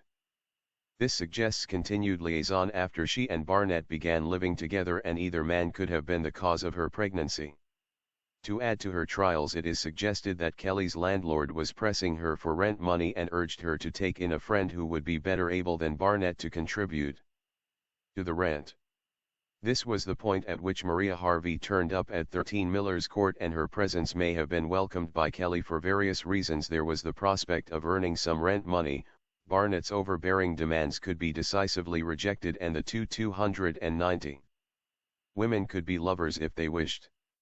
No matter what the reason, Harvey's presence precipitated the famous quarrel on October 30, and Barnett had no alternative but to leave.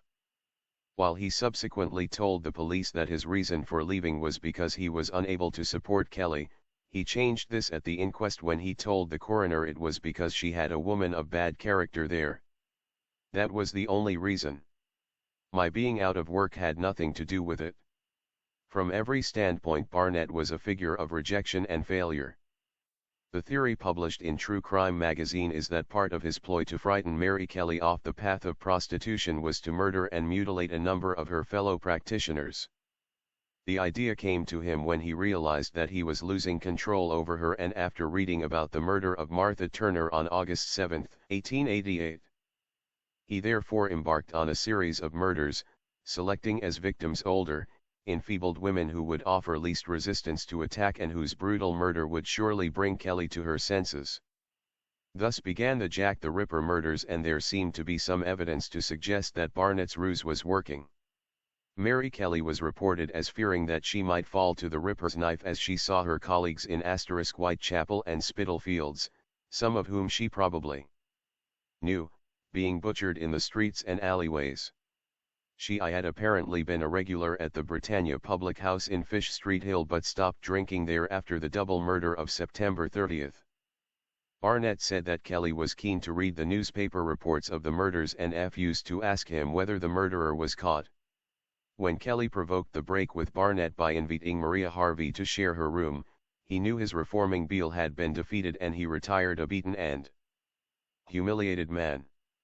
Bruce Paley's thesis is that Barnett, who claimed that he last saw Mary Kelly during the evening of November 8, returned to 13 Miller's Court later that night for a final showdown.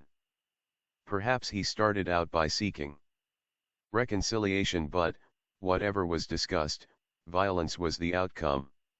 It is argued that Barnett's mind snapped and he killed Kelly in a fit of maniacal fury. The article in True Crime argued with considerable logic that Joe Barnett fitted many of the requirements to qualify as Jack the Ripper. He would certainly have been a familiar and reassuring figure in the East End environment, and it was quite likely that many of the prostitutes in the area would have recognized him as Mary Kelly's husband. He would have had an intimate working knowledge of the ways of the East End and of its geography. Interestingly too, on the occasion of the double murder on September 30, 1888, the killer's trail led northwards to Dorset Street, where he washed his bloody hands in a public sink. If Barnett had been the killer, he was simply heading for home and the warmth and safety of Mary Kelly's room at Miller's Court. The Ripper letters, whose author on one occasion referred to being down on horse, showed a desire to frighten prostitutes, which was certainly in keeping with the theory regarding Barnett's ambitions. It is suggested that the incredible response accorded by the public to the Whitechapel murders fueled his self-esteem, and he delighted in his newfound notoriety. If he had been something of a nonentity beforehand, Jack the Ripper had suddenly become the most feared man in the entire country, suggested True Crime. He secretly reveled in the glory that the Ripper attracted, for which he found expression in the gloating and sarcastic phrases contained in the letters. When questioned by the police to whom he reported voluntarily after the murder of Mary Kelly, Barnett was reported as being in an agitated state. Nevertheless, he successfully countered any suggestion that he was involved in the murder, although there is no record of his alibi apart from a claim that he was asleep at his lodgings at the crucial time. The real explanation of the missing key to the door of 13 Miller's Court is given by Bruce Paley as an act of premeditation on Barnett's part. After the quarrel with Kelly, he simply took the key on his departure, knowing that he could return to her room at any time, which, according to this theory, he did late on the night of November 8. Barnett's nomination as the Ripper solves at least one anomaly in the series of murders. The killing of Mary Kelly was out of tune with the preceding murders, inasmuch as she was much younger than all the other victims and was done to death indoors, whereas they were killed in the street. This would be explained if the earlier victims were selected for their feebleness and killed in order to frighten Kelly off the streets. When the ploy failed and she, the object of devotion, was sent to the sacrifice in an act of passion, she became the odd victim out. What does not fit easily is the suggestion that Barnett, through his work as a porter at the fish market, would have thereby acquired a rudimentary anatomical knowledge. But in many other respects he fits the bill. Bruce Paley traced a Joseph Barnett to Stepney, where he is recorded as having died in 1926 at the age of 68, and posed the question as to whether he had been a friend of Mary Kelly and her eventual killer as Jack the Ripper. The article pointed out that Barnett, like the Yorkshire Ripper a century later, had been questioned and released by the police and was an ordinary man living in the area where the crimes were committed. It is tempting to seek to counterbalance the tendency to enfold Jack the Ripper in Masonic plots aimed at protecting royal honor with the simple explanation that he was, like Peter Sutcliffe, the Yorkshire Ripper, an ordinary man with the motive, means and opportunity to commit murder. Yet the simple explanation, while it may be instinctively believable, still requires proof to raise it to the realms of real credibility. The present state of knowledge regarding Joseph Barnett does not admit of proof, but, as True Crime concluded, not all avenues of research have been exhausted. The desire to bring Jack the Ripper's crimes home to their perpetrator, or, perhaps, to anyone whose character was black enough to make the charge stick, did not diminish with the years. A clutch of murderers convicted of other crimes became tarred with the Ripper brush. The poisoners, Dr. Neil Cream and George Chapman, and the murderous bigamist, Frederick Deeming, were megastars in the hall of villainy on whose shoulders some would have placed the Ripper's mantle. Again, the interests of public, police, and press found a common goal in heaping further evils on these dogs with bad names. The public liked its villains to be monsters without compare, and the press did its best to satisfy this craving.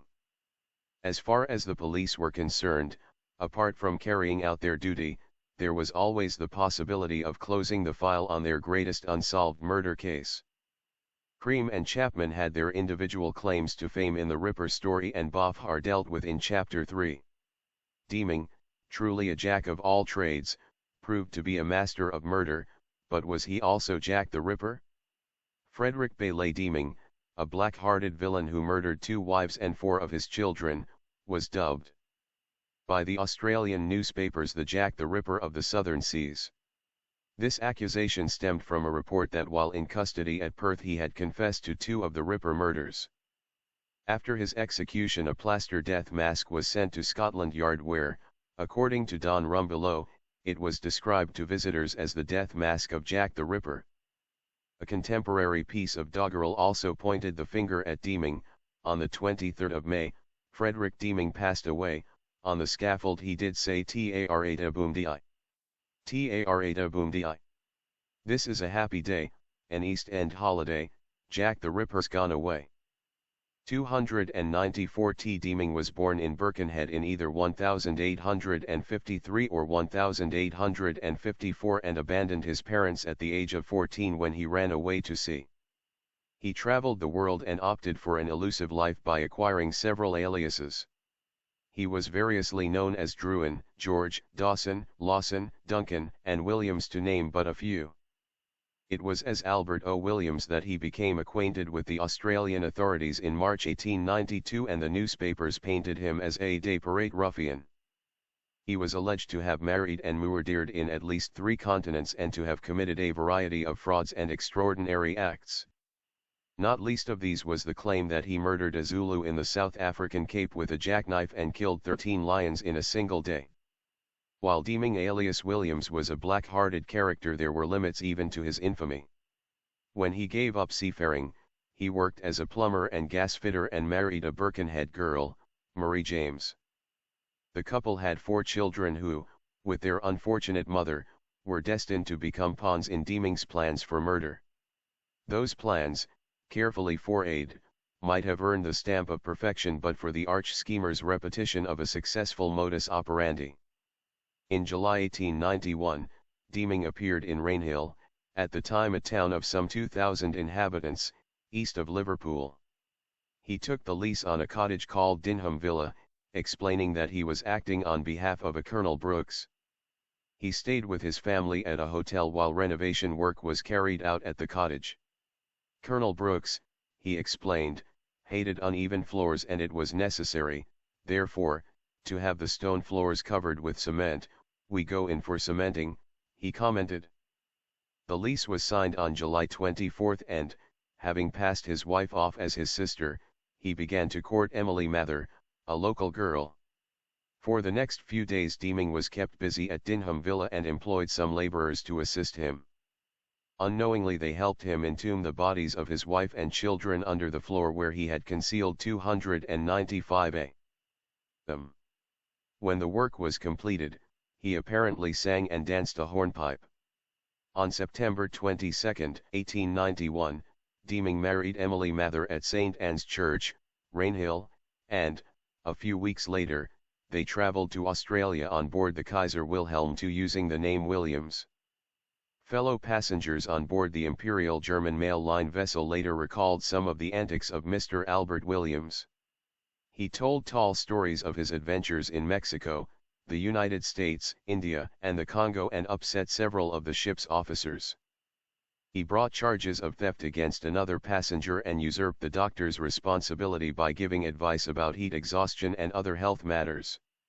Williams demonstrated a fascination for wearing jewelry, and there were those who thought him untrustworthy and a poseur. On arrival in Melbourne on December 15, 1891, Williams rented a house at 57 Andrew Street in the suburban district of Windsor and moved in with his recently wedded wife. In March 1892 a woman applied to the landlord of 57 Andrew Street inquiring about the tenancy which she believed was vacant. Indeed it was, and the landlord accompanied her to the house so that she could view the accommodation. The inspection proceeded favorably until the bedroom was entered. The smell pervading this room was so powerfully disagreeable that the woman had to leave, and the landlord fumbled for excuses about dead household pests. The source of the smell seemed to be the fireplace, and close examination revealed that the hearthstone had been moved. Where it had once been level with the floor of the room, it now stood proud by about an inch. With the help of another man, the landlord prized up the hearthstone and, in so doing, released the full force of the unbearable stench of decomposition. The police were called, and the cement under the hearthstone was broken up to reveal a hollowed-out grave containing the doubled-up corpse of a woman. The skull had been fractured in 3 places and the woman's throat was cut. 296b. The last tenant of 57 Andrew Street was a Mr. Druin who had disappeared without giving notice.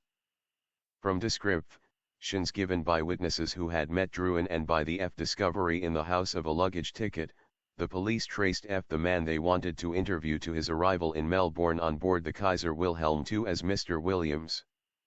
Further information was collated about Druin alias Williams, and a description of the wanted man was circulated. By this time, the corpse under the fireplace had been identified as Mrs. Williams by a passenger who had met her on the ocean liner. The newspapers had a field day, describing Williams as a bloodthirsty savage and a monster in human form. It was suggested that he might have killed other women and buried them, and a Melbourne newspaper asked outright if he had killed his first wife. While fireplaces in a number of houses at Sydney were being excavated, the press decided to extend their inquiries to England. Meanwhile, on March 11, 1892, Williams was arrested in Southern Cross and, 2 days later detectives called at Dinham Villa in Rainhill.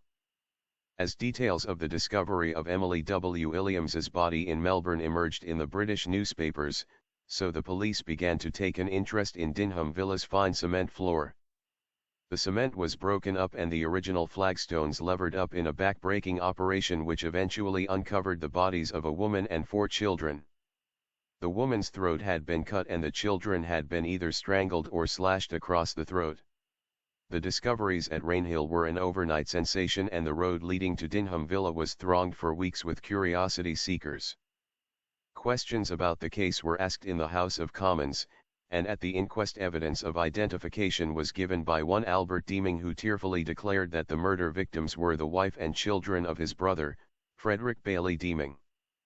A crowd of 10,000 people watched the funeral of the Rainhill murder victims and the minister at the graveside firmly denounced Deeming as a monster. While Deeming awaited trial in Melbourne, the newspapers vied with each other for stories of his infamous behaviour. These were mostly prejudicial and the man was publicly condemned long before he stood in the dock. His name, already blackened in countless press reports, was further attacked in abusive letters which the newspapers had no compunction about publishing to their readers. The newspaper circulation figures in Melbourne had never been better. One of the accusations against Deeming was that in addition to murdering 5 times in Rainhill and once at Melbourne, he was also Jack the Ripper.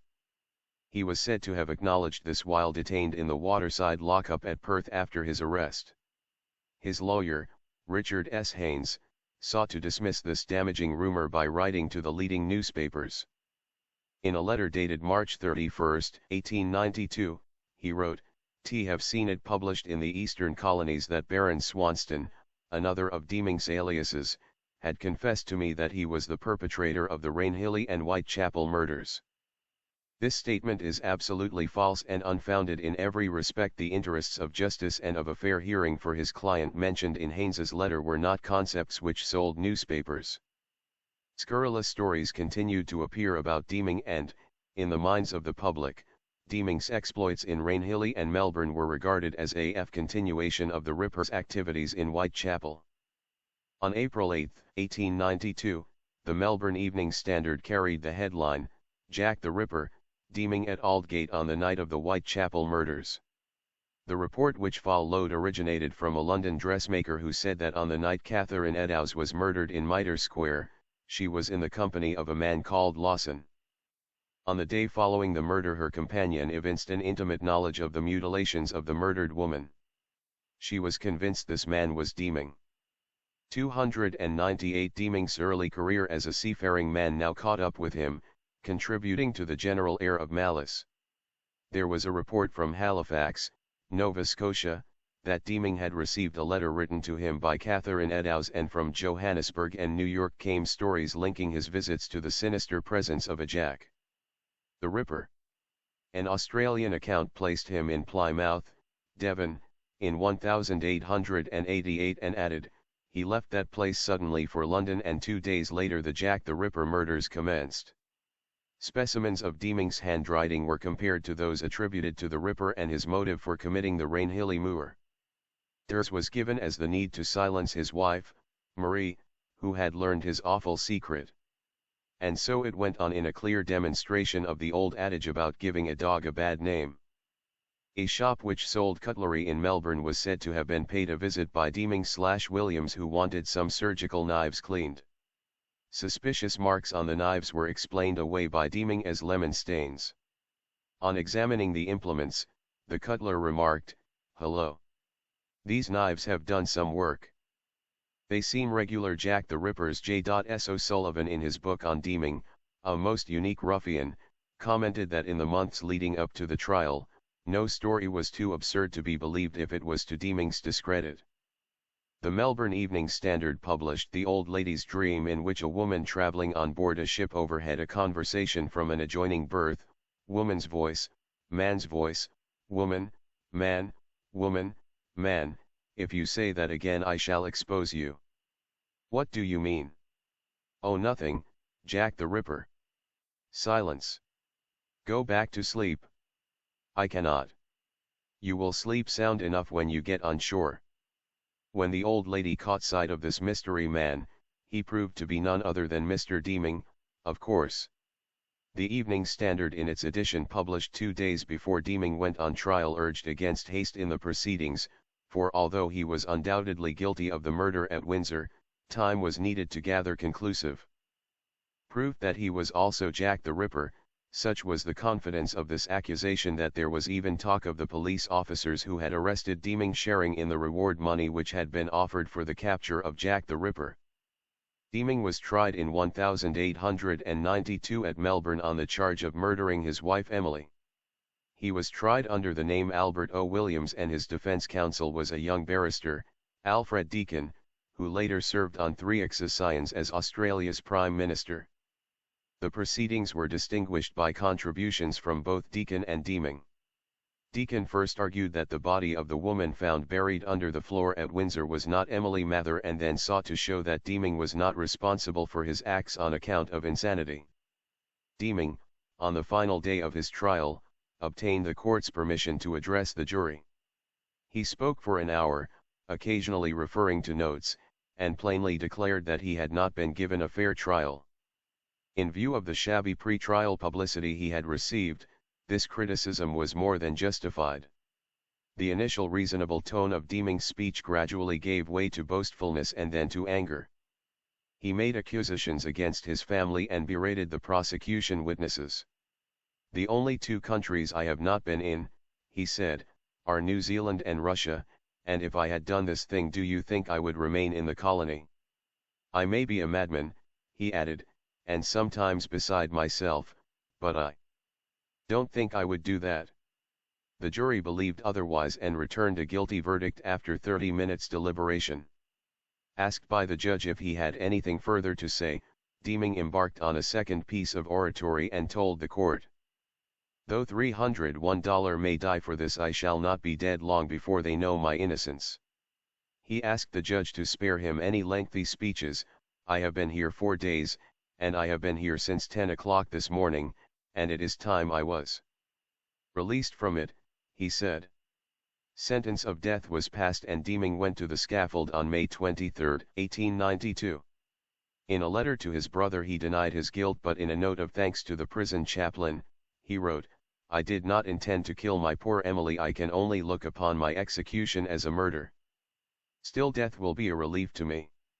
A crowd of between 10 and 12,000 people gathered outside the prison during the execution. Perhaps they thought that Jack the Ripper really had been brought to justice. When Deeming's body was removed from the scaffold, a group of phrenologists and waxwork specialists were allowed to take measurements and make plaster casts of the head. In due course, Deeming's skull and a thigh bone were delivered into the hands of the anatomists when reconstruction work at Melbourne Prison led to the disinterment of a number of executed criminals' remains.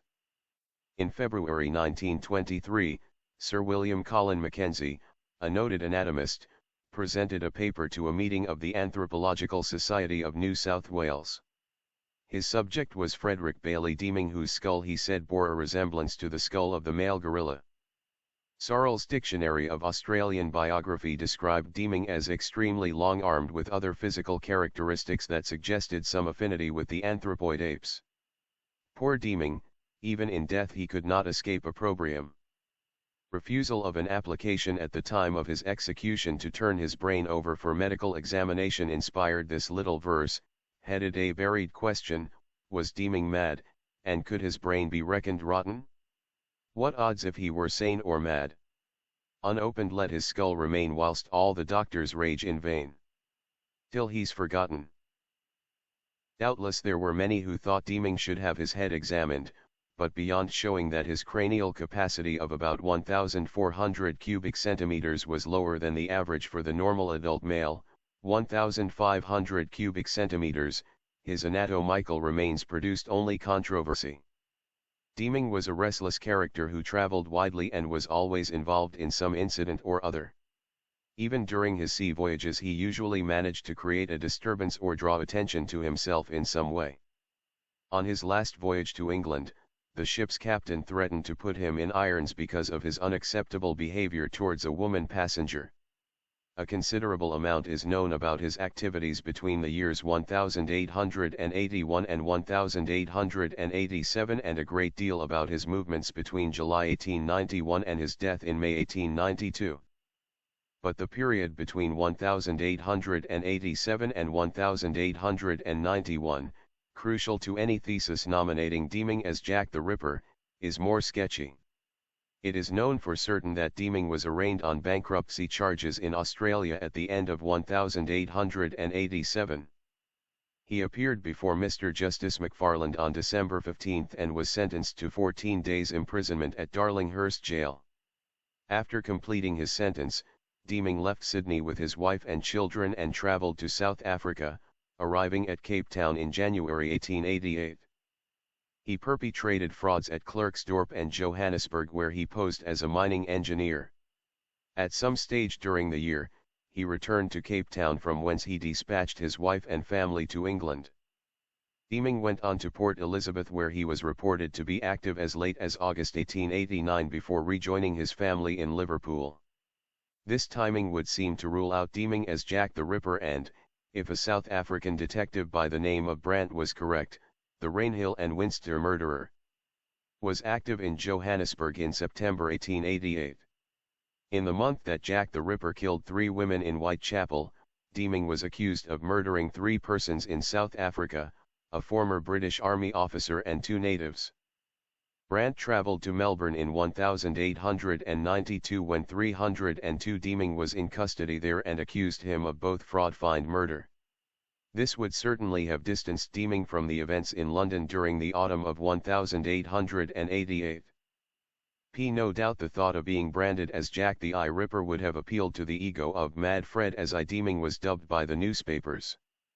In his account of the murderer's life published in 1948 under the title The H. Demon Killer, Frank Clune wrote that Deeming was asked in circumstances when a confession would not have harmed him, if he was Jack the Ripper. The man who had been so verbose at his trial remained stubbornly silent. He would neither confirm nor deny the accusation. Modern commentators on Jack the Ripper have given little credence to the Deeming link. Neither Dan Farson nor Stephen Knight thought it worthy of mention, and Richard Whittington Egan merely gave it a passing reference. Don Rumbelow, Tom Cullen, and Arthur Douglas rated it worth a paragraph and the doggerel verse about Deeming's passing, although the versions disagree over the date of his demise. Douglas ruled out Deeming as the Ripper on the grounds that he was otherwise engaged at the relevant time, being in prison in England.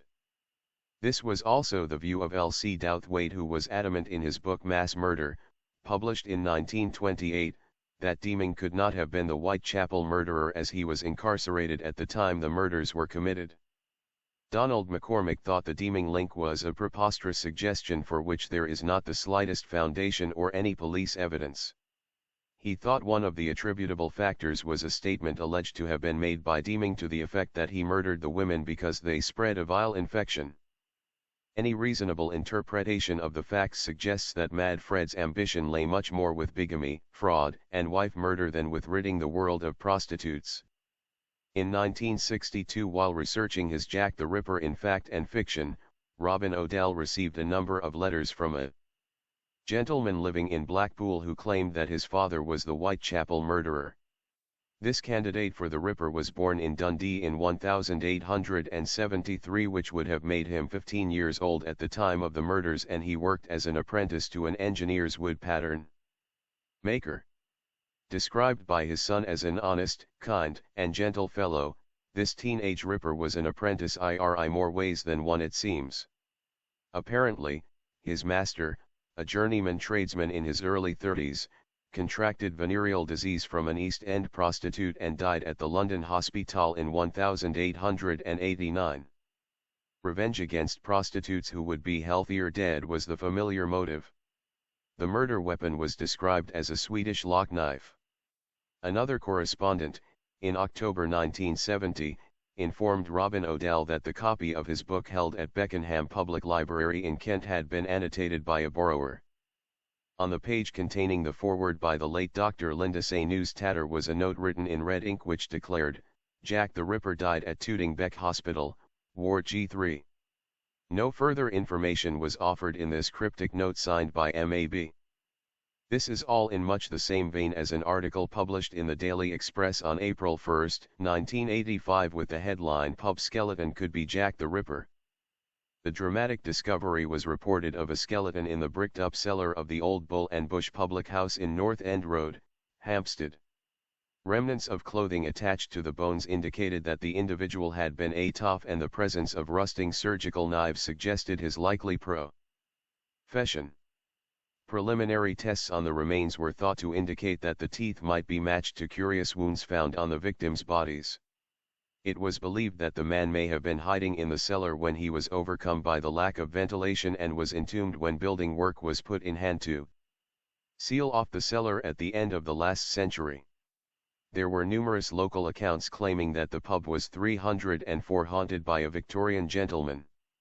It was also believed that the pub cellar was linked by a tunnel to a nearby house owned by a surgeon who worked in the Whitechapel area. A novel candidate for the Ripper was one put forward in March 1976 in the pages of the weekly publication Reveille.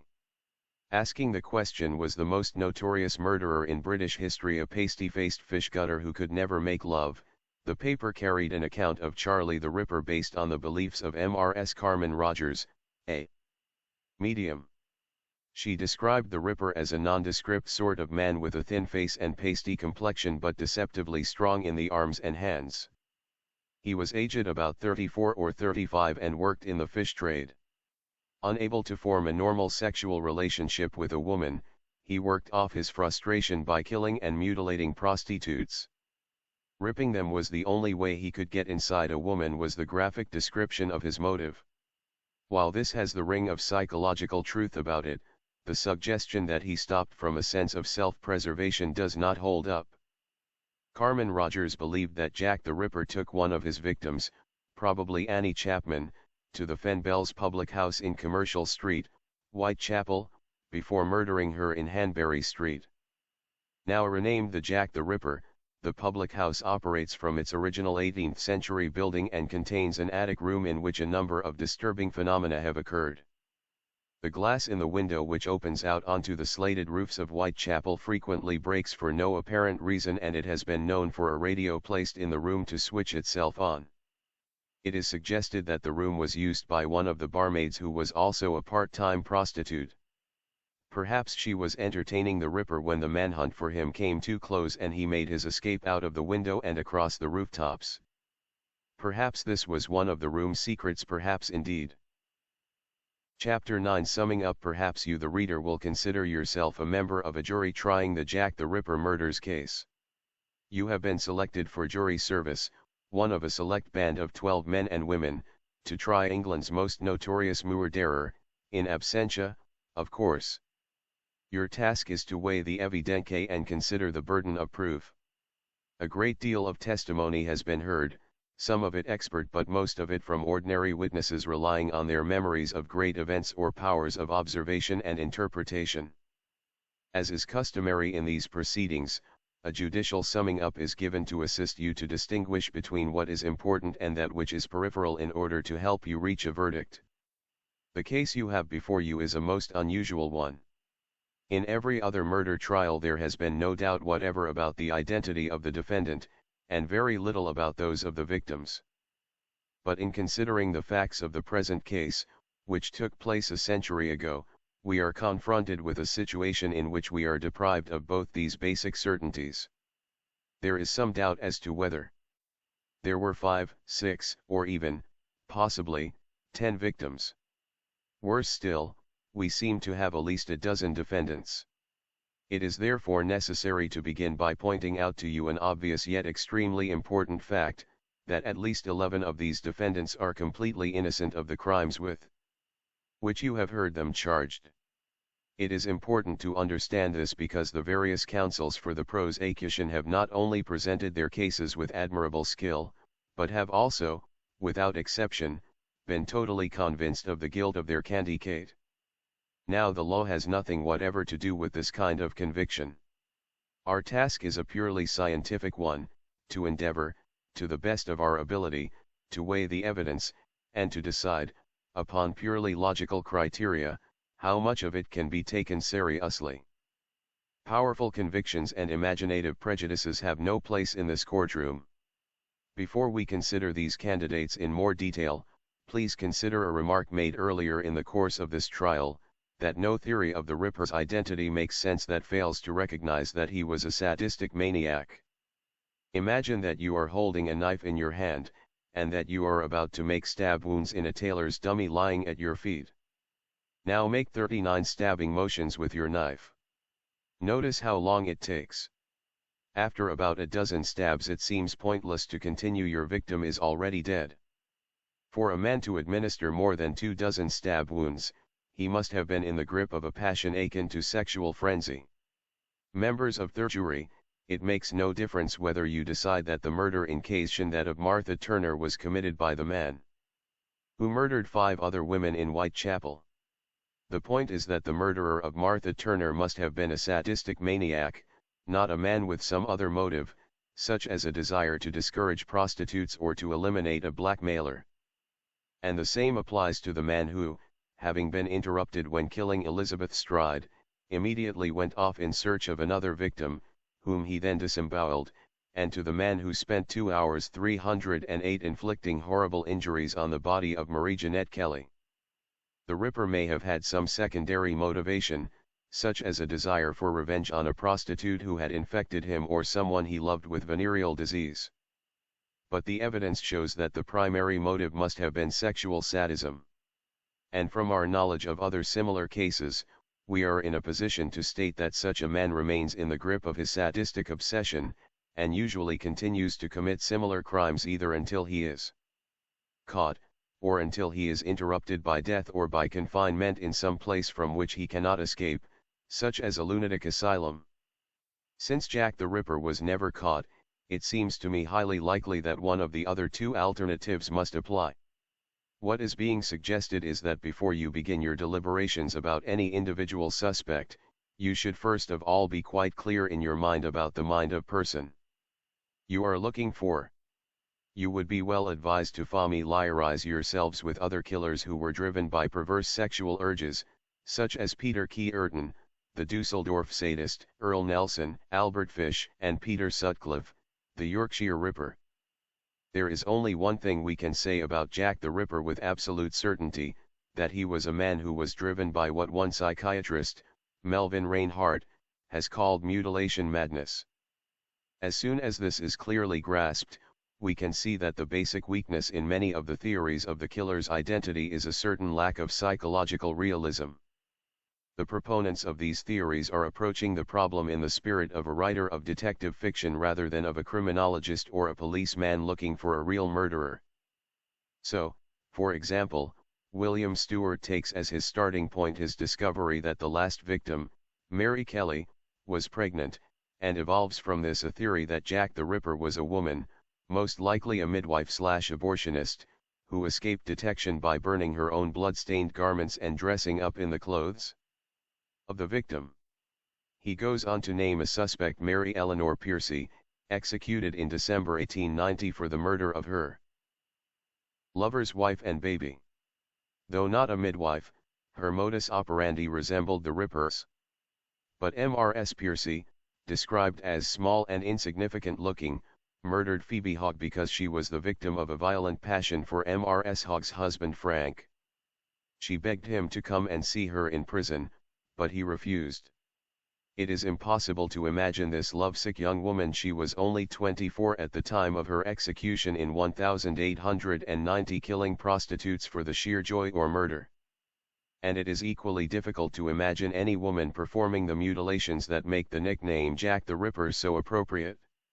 Stewart's assertion that mutilation is the supreme expression of spitefulness, and spitefulness is a vice to which female criminals are addicted, is quite simply untrue. The injuries inflicted on Mary Kelly were the outcome of mutilation madness, not of mere spite, and many cases could be cited to demonstrate that mutilation madness is sexual in origin, a perverted substitute for the sexual act. In the century since the Whitechapel murders, there have been a great many female killers, some of them like Belle Gunness and Jean Weber as brutal as any man. Yet it is difficult if not impossible to call to mind a single case involving mutilation madness. Consequently, one is forced to the conclusion that sexual mutilation is a crime of the male sexual pervert, and that the notion of a female Jack the Ripper is a grotesque impossibility. We can detect this same failure of psychological realism in the story of the satanic Dr. Stanley, the man named as the killer in the first full-length book on the case, The Mystery of Jack the Ripper by Leonard Matters. There is no need to dwell on the inherent implausibilities of Matters' account, such as his insistence that Dr. Stanley was a brilliant and highly respected London surgeon, followed immediately by the admission that he has been unable to trace him in the records of the Medical Council of Great Britain. It is enough simply to consider the motive that, according to Matters, drove Dr. Stanley to commit the murders, a desire to avenge the death of his son Herbert, who died of syphilis 310 picked up from Mary Kelly. We are given to understand that Stanley killed Martha Turner, Mary Nichols, Annie Chapman, Elizabeth Stride, and Catherine Eddowes after questioning them about Mary Kelly, his motive being to prevent them from warning the woman he hated. This is Matters' account of the murder of Martha Turner. Up the rickety stairs they went, and halted on the first-floor landing. There Stanley asked the woman whom she knew among those of her kind. She named them all. Then he plied her with direct questions. The woman did not know Marie, had never heard of her. In the darkness a sinewy hand shot out. No cry escaped her lips. No struggle was possible, for as she sank unconscious to the ground, the knife was at her throat. What the author omits to tell us is that the victim was then stabbed 39 times. The moment we know this, his tale becomes absurd, for the surgeon described by Matters is a brilliant and rational human being, not a sadistic madman.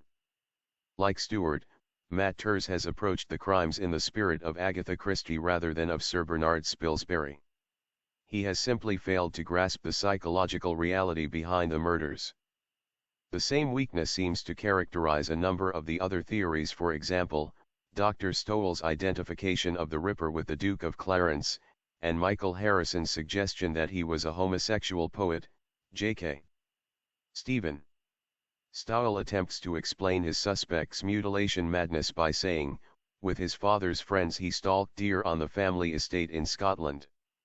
This gave him many opportunities of watching the dressing of carcasses. The sex instinct of the psychopath is sometimes stimulated by watching dissections or mutilations. It is very difficult to imagine a young man's sexual instinct being stimulated as he watches deer being dressed for the table. We should also recognize that in most cases, the development of sexual violence is the outcome of frustration, and that a young and good-looking member of the royal family must have had many opportunities to satisfy his sexual desires. Please bear in mind that the majority of sexual psychopaths are inhibited, introverted men in whom the normal male desire for sexual domination has been intensified to the point of cruelty. Then ask yourselves whether you can imagine such tendencies in a young and popular heir to the throne, or in a brilliant and languid man about town like J.K. Stephen.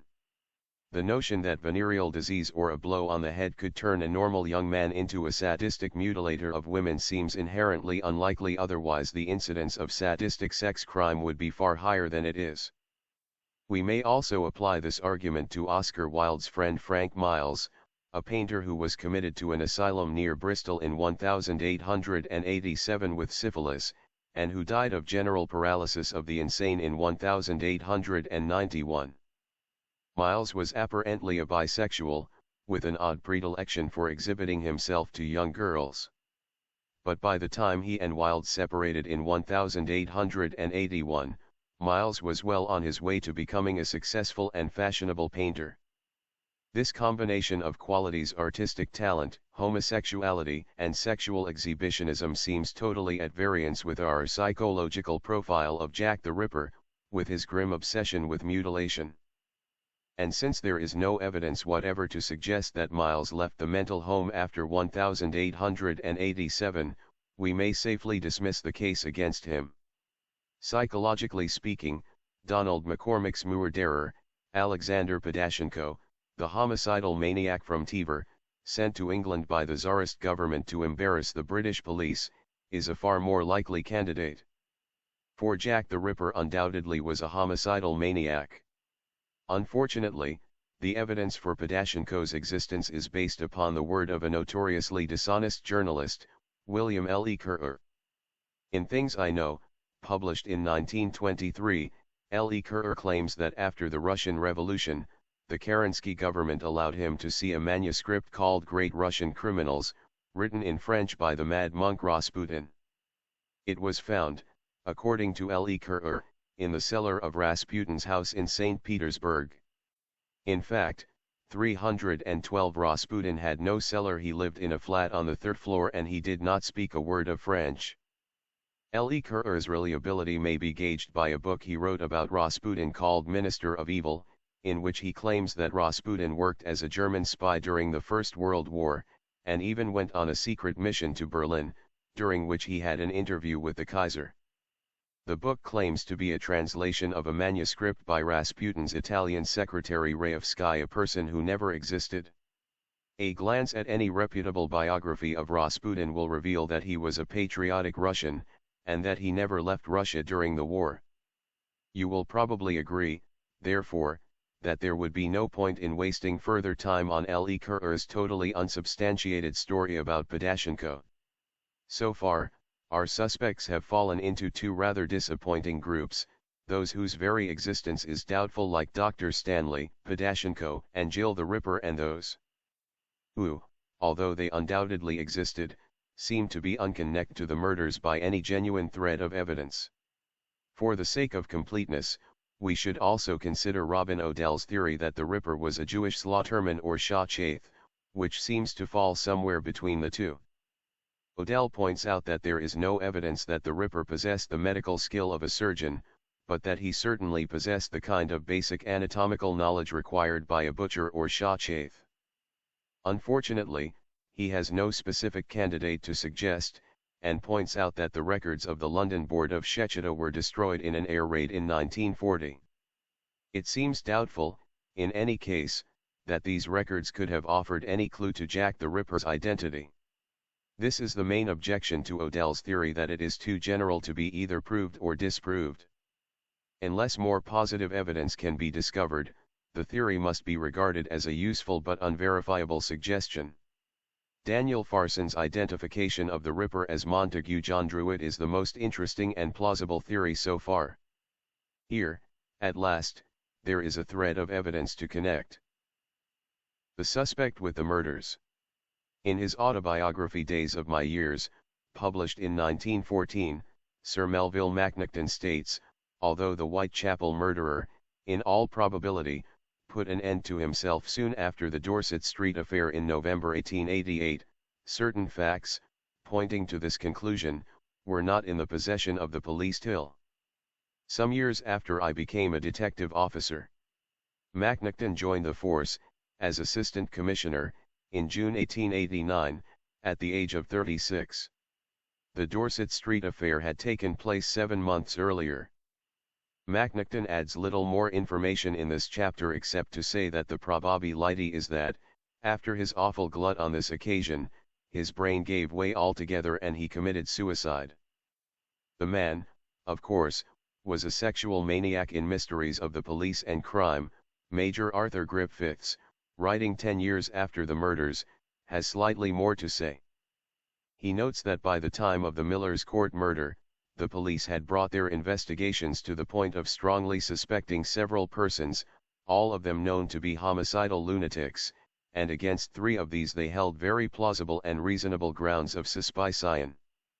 He goes on to say that one was a Polish Jew, the second a Russian doctor, also insane, and that the third person was of the same type, but the suspicion in his case was stronger, and there was every reason to believe that his own friends entertained grave doubts about him. He also was a doctor in the prime of life, was believed to be insane or on the borderland of insanity, and he disappeared immediately after the last murder. On the last day of that year, 7 weeks later, his body was found floating in the Thames, and was said to have been in the water a month. When Daniel Farson was researching Jack the Ripper for a television program in 1959, he stumbled upon Macnaghten's original notes, in which the three suspects are named. The Polish Jew was called Kozminski, the Russian doctor was called Michael Ostrog, and the third suspect was called Montague John Druitt. Macnaghten 314 also describes Druitt as a doctor, and he makes it clear that Druitt is his chief suspect. With considerable difficulty, Farson tracked down Druitt's death certificate. Macnaghten and Griffiths had been mistaken in stating that he was a doctor. Druitt was a barrister, a very unsuccessful one. And he was 31 at the time of his death, not 41, as Macnaghten had stated. We know that Macnaghten believed Druitt to be the Ripper. What we do not know is why he thought so. And the researches of Daniel Farson and Tom Cullen into Druitt's life provide us with no clue. On the contrary, they leave us baffled that such an apparently normal person could ever have been suspected of being the Ripper. Druitt had been born in August 1857 at Wimborne, in Dorset. His father was a surgeon and a justice of the peace. The family lived in one of the largest houses in the town. He went to Winchester Public School and distinguished himself academically. He was also secretary of the Debating Society, and played Sir Toby Belch in Twelfth Night. He was a good footballer and an excellent cricketer, playing for the school's 11 at Lord's in 1876. He was one of 19 candidates to be successful for the university exams, and was awarded a scholarship to Oxford. His academic career there was less brilliant. He only managed a third in grades but was elected steward for the junior common room, which indicates his popularity with his fellow students. Farson states that it was after Winchester that Druitt's life seems to have gone into decline. He was called to the bar in 1885, at the age of 27, but seems to have had few, if any, clients. He had to borrow money from his father to keep going. But Farson's statement that he went into decline does not seem wholly accurate. Irving Rosenwater, a cricket enthusiast, conducted an investigation into Druitt's cricketing career, which appeared in the Cricketer for December 1972. He discovered that Druitt was a member of the Kingston Park and Dorset County Cricket Club, the principal club side in Dorset, and played regularly for them through the 1880s until the time of his death. He seems to have been an excellent player, taking 11 wickets in one match in 1883. He became a member of the MCC in the following year. Rosenwater also discovered that he accepted the teaching post at a Blackheath Crammers as early as 1884, and this no doubt explains how he was able to survive 3 years at the bar without a case. Rosenwater notes that Druitt played for many sides, in dozens of matches, throughout the 1880s. It is conceivable that he made no attempt to practice as a barrister, preferring teaching and cricket. He played for the Blackheath Cricket Club, and was one of its principal bowlers, playing more matches in 1886 than anyone else. Blackheath was a fine team, and many of its members were county cricketers. So the picture that emerges of Druitt during the 1880s is of an upper-class young man who has been popular at school and university, and who prefers to continue to live the life of a kind of permanent public schoolboy. It is extremely difficult to perceive in this career any hint of the obsessive mania of Jack the Ripper. The blow that seems to have made Druitt doubt his sanity fell in July 1888, when his mother became insane. She was to die of disease of the brain in 1890. But he continued to play cricket. On July 21 he played against Beckenham, on 3 and August 4 he played for the Gentlemen of Bournemouth. On September 1 he was playing in Canford in Dorset, 3 days after the murder of Mary Ann Nichols in Bucks Row, which Macnaghten regarded as the first of the Ripper murders. And on the morning of Saturday, September 8, 6 hours after the murder of Annie Chapman, Druitt was playing cricket on the Rectory Field at Blackheath. When the Michaelmas term ended on December 1, 1888, Druitt was dismissed from the Blackheath School, but it is not clear why. The obvious suspicion is that he may have been guilty of a homosexual offense. But if, as he believed, he was going insane, then he may simply have become unpunctual and unreliable. That Sunday he went 316 to see his mother, and seems to have been acutely depressed, for on his return to his chambers he wrote a note to his brother William, a Bournemouth solicitor, saying, "Since Friday I felt I was going to be like mother and the best thing for me was to die." On Monday December 3 he went for a walk by the river and threw himself in, his pockets weighted with stones. What is immediately clear is that Druitt did not commit suicide because, as Griffiths and Macnaghten imply, his mind had snapped after the final murder of November 9. He committed suicide because he was in a state of acute depression about his mother's breakdown and his own mental condition. Macnaghten also implies that the Ripper committed suicide soon after the final murder. In fact, we know that it was nearly a month later.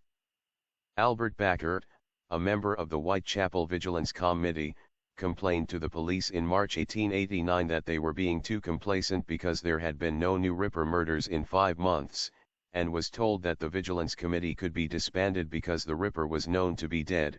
He was fished out of the Thames 2 months ago. It seems perfectly clear that there is not a shred of real evidence that Montague Druitt was Jack the Ripper. All that we know is that Macnaghten, who joined the Yard after the murders, chose to believe he was. The real question that remains to be answered, then, is, had Macnaghten any reason for believing that Druitt was the Ripper, or was it merely a kind of wishful thinking? Bear in mind that the murders took place over a very brief period, indeed between August and the beginning of November 1888.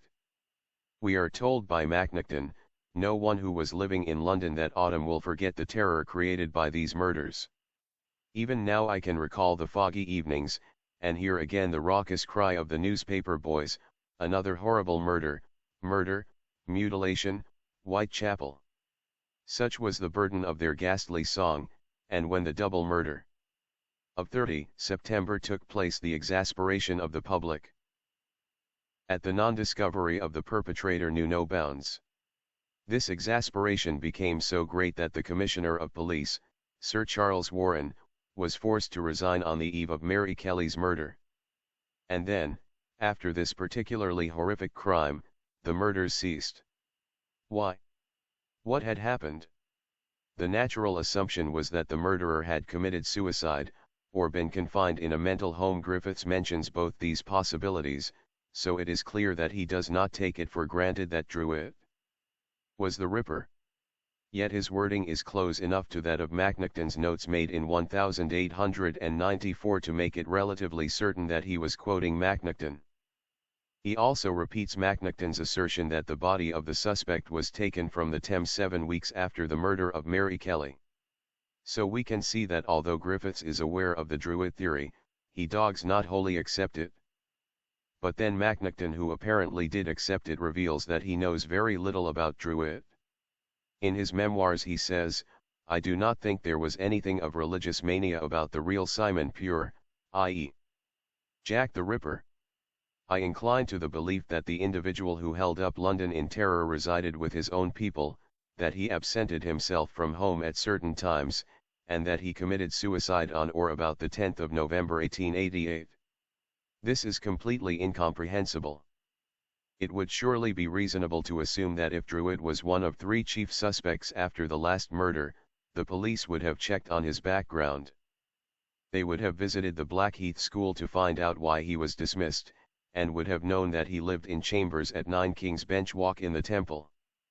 They would certainly have known that he was taken out of the water on January 2, and that he had vanished almost exactly a month before that. Yet Macnaghten makes the mistake of asserting that Druitt was a doctor, that his mind collapsed as a result of his awful glut in Miller's Court, that he committed suicide on the day after the final murder, and that he lived with his family. It suddenly becomes very clear that Macnaghten 318 actually knew very little about Montague Druitt and about his suicide. We must assume that there was no police file about Druitt, and that Macnaghten was operating largely upon hearsay. This also throws doubt on his statement, "From private information, I have little doubt that his own family suspected this man of being the Whitechapel murderer, and it was alleged that he was sexually insane." If, in fact, the police suspected Druitt because some member of his family had reported their suspicion, surely Macnaghten would say so, not "I have little doubt." And again, if there was some kind of evidence that Druitt was sexually insane, it seems reasonably certain that Macnaghten would say so. Phrases like "it was alleged" and "I have little doubt" reveal that there was no real evidence against Druitt. To summarize, the case against Druitt rests solely on the word of Macnaghten, and as soon as we examine Macnaghten's statements critically, it becomes obvious that he knew little or nothing about Druitt. Certainly our own knowledge of Druitt makes him as unlikely a suspect as J.K. Stephen or the Duke of Clarence. Young men of this type, men who have enjoyed a successful public school and university career, men who are popular, articulate, and good at sport, lack the peculiarly morbid and obsessive temperament of the sadistic maniac. Then why did Macnaghten come to suspect him in the first place? It may be supposed that when the Ripper crime suddenly came to an end, the police made the natural assumption that the criminal was either dead or confined in an asylum. They were already predisposed to believe that the man they were looking for was a doctor, and that he either lived in Whitechapel or within easy walking distance. When Druitt's body was taken from the Thames, they felt that this could easily be the man they were looking for. The belief that they had finally located a likely suspect led them to overlook the fact that he was not a doctor, then to forget it, and then to create the myth that Druitt had been, in fact, a medical man. What we are seeing here is the perfectly normal human tendency to believe what we want to believe. Druitt is the last of our major suspects. Others, like Sir William Gull, Walter Sickert, George Chapman, Neil Cream, and Deonston Stevenson, seem so unlikely for reasons already considered that it would be a waste of time to discuss them further. Regrettably, none of the current theories about the identity of Jack the Ripper can stand up to close examination. Most of the Ripper theories are based upon an unstated fallacy, that the Whitechapel murderer was a somebody. Because we find the crime so appalling, and because they have achieved so much notoriety, we are inclined to think of Jack the Ripper as the criminal equivalent of a great actor or a famous general. He puts us in mind of Conan Doyle's Professor Moriarty. He is the Napoleon of crime, Watson. He is the organizer of half that is evil and nearly all that is undetected in this great city. He sits motionless, like a spider in the center of its web. Yet a man needs very little talent, or even bravery, to skulk through dark alleyways at night and stab a few helpless women. We now know a great deal more than the Victorians knew about the psychology of the sadistic killer, and what we know suggests that Jack the Ripper was not a somebody but a nobody, and that it was precisely because he was a nobody that he became a murderer. If we think of sadistic murderers of the past century, Joseph Walker, Peter Kearton, Neville Heath, Albert Fish, Ian Brady, Dean Corll, the most obvious thing about them is that none of them could be described, by any stretch of the imagination, as remarkable men. They were all, in a basic sense of the word, little men, all psychologically immature, all driven by a destructive urge that had a strong component of self-pity. And we should also bear in mind that if any one of them had escaped detection, we could discuss his crimes forever without getting any closer to his identity. This is not to say that there is now no chance of solving the mystery of Jack the Ripper. On the contrary, the number of books about him in the past 20 years, and the profusion of new theories, indicates that there are still 320 clues waiting to be uncovered. It is probably a question of painstaking research rather than of brilliant detective work. It is significant that Macnaghten's notes about the Ripper have been in existence since 1894, yet it was not until 1959 that a television research team decided to try and track them down. It is also, of course, conceivable that Jack the Ripper was one of the many lesser suspects who have been mentioned in the course of this investigation. For example, Dr. Morgan Davies, who was reported to Scotland Yard by Deonston Stevenson. Another interesting candidate is to be found in Daniel Farson's book on the Ripper. He tells how, in 1961, he received a letter from a 77-year-old man who lived in Melbourne, and who only signed his initials GWB. This man told Farson, "When I was a nipper about 1889, I was playing in the streets about 9 p.m. when my mother called, 'Come in Georgie or Jack the Ripper will get you.' That night a man patted me on the head and said, 'Don't worry Georgie. You would be the last person Jack the Ripper would touch.'" Farson adds that this man was Georgie's own father. "My father was a terrible drunkard, and night after night he would come home and kick my mother and us kids about something cruelly. About the year 1902 I was taught boxing, and after feeling proficient to hold my own I threatened my father that if he laid a hand on my mother or brothers I would thrash him. He never did after that, but we lived in the same house and never spoke to each other. Later I emigrated to Australia. I was booked to depart with 3 days' notice, and my mother asked me to say goodbye to my father. It was then he told me his foul history and why he did these terrible murders, and advised me to change my name because he would confess before he died. Once settled in Melbourne I assumed another name. However, my father died in 1912 and I was watching the papers carefully expecting a sensational announcement. This announcement never came." The man then goes on to explain why his father committed the murders. His greatest wish was for his firstborn to be a girl, which came to pass. She turned out to be an imbecile. This made my father take to drink more heavily. During the confession of those awful murders, he explained he did not know what he was doing, but his ambition was to get drunk and an urge to kill every prostitute that accosted him. This story has far more of the ring of truth than theories about the Duke of Clarence or the satanic Dr. Stanley. It is possible that Jack the Ripper was an ordinary laborer G.W.B.'s father worked at delivering manure who got very drunk periodically, then found himself in the grip of a sadistic urge. The only implausibility in the story is the notion that the father simply gave up committing murder. A knowledge of criminal history brings to mind only one case of a sadistic killer, the Boston Strangler, who simply outgrew the urge to kill. But by 1890, G.W.B.'s father would be 40 years old, an age at which the sexual urge begins to diminish in many men, particularly heavy drinkers. It now remains for some researcher, or team of researchers, to track down G.W.B.'s identity, which should not be too difficult, since we know his initials and roughly when he moved to Australia, and to find out whether there are any medical records concerning his father. The result could well be the kind of positive proof of the Ripper's identity that our investigation has so far failed to provide. Members of the jury, on the basis of the evidence you have heard and having carefully considered all the arguments put forward in the case, you must be directed to find all the defendants not guilty. No other verdict is possible. Let us console ourselves with the thought that we shall have another defendant standing in the dock one day, and that this time the evidence will persuade you to bring in a different verdict. 322 Appendix 1 The Ripper's disciples. When Jack the Ripper committed his murders, sexual murder was rare, and sadistic sex murder was virtually unknown. To speak of murder for sex would have struck a Victorian as slightly absurd, unless it meant murder commit in a blind passion for some particular woman, like the Rev. James Hackman's shooting of Margaret Ray, mistress of the Earl of Sandwich. Sex was surely plentiful enough for any man to obtain without murder. Even the children indulged. Donald Rumbelow recounts a story of a man who was going down a slum court when he saw a boy and a girl of 10 or 11 trying to have sexual connection.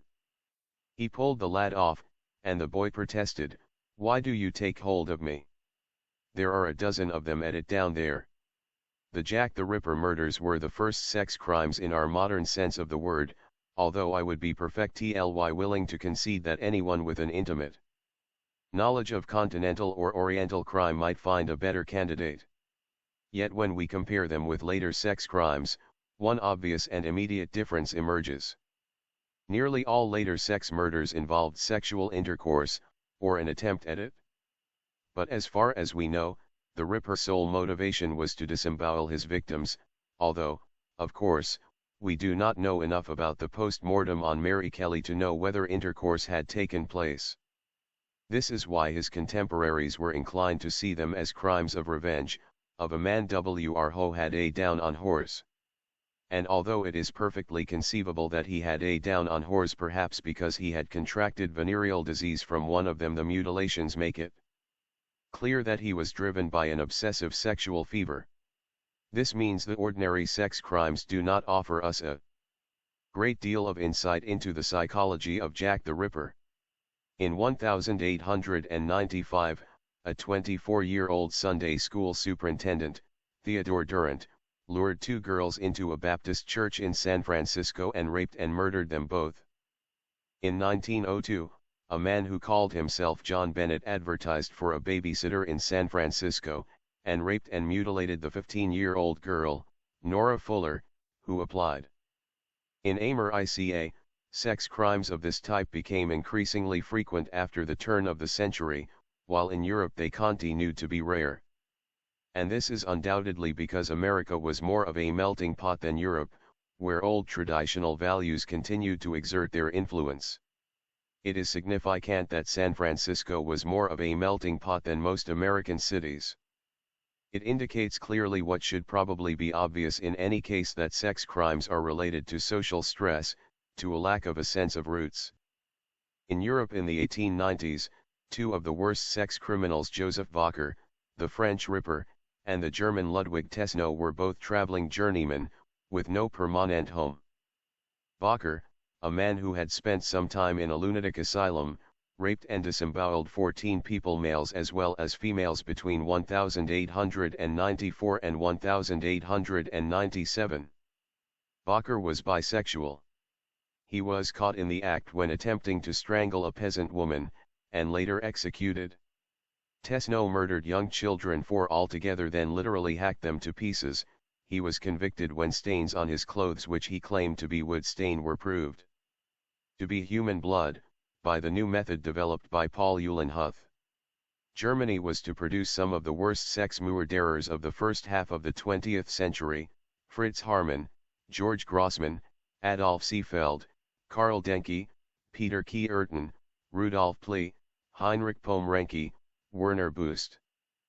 Peter Kierten, the Die Eseldorf sadist, stands out from this list of names because he was a sadist in the precise, technical sense of the word. The thought of pain and mutilation caused him excitement to the point of orgasm.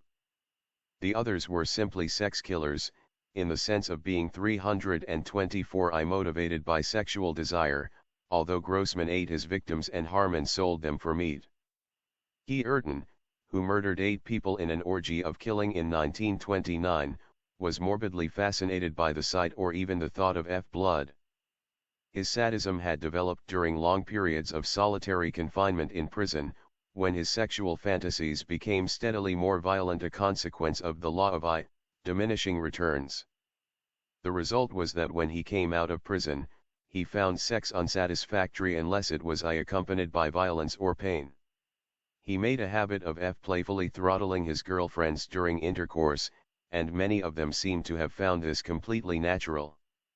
He also crept up behind people in the street, men as well as women, and experienced an orgasm as he stabbed them or struck them with a hammer.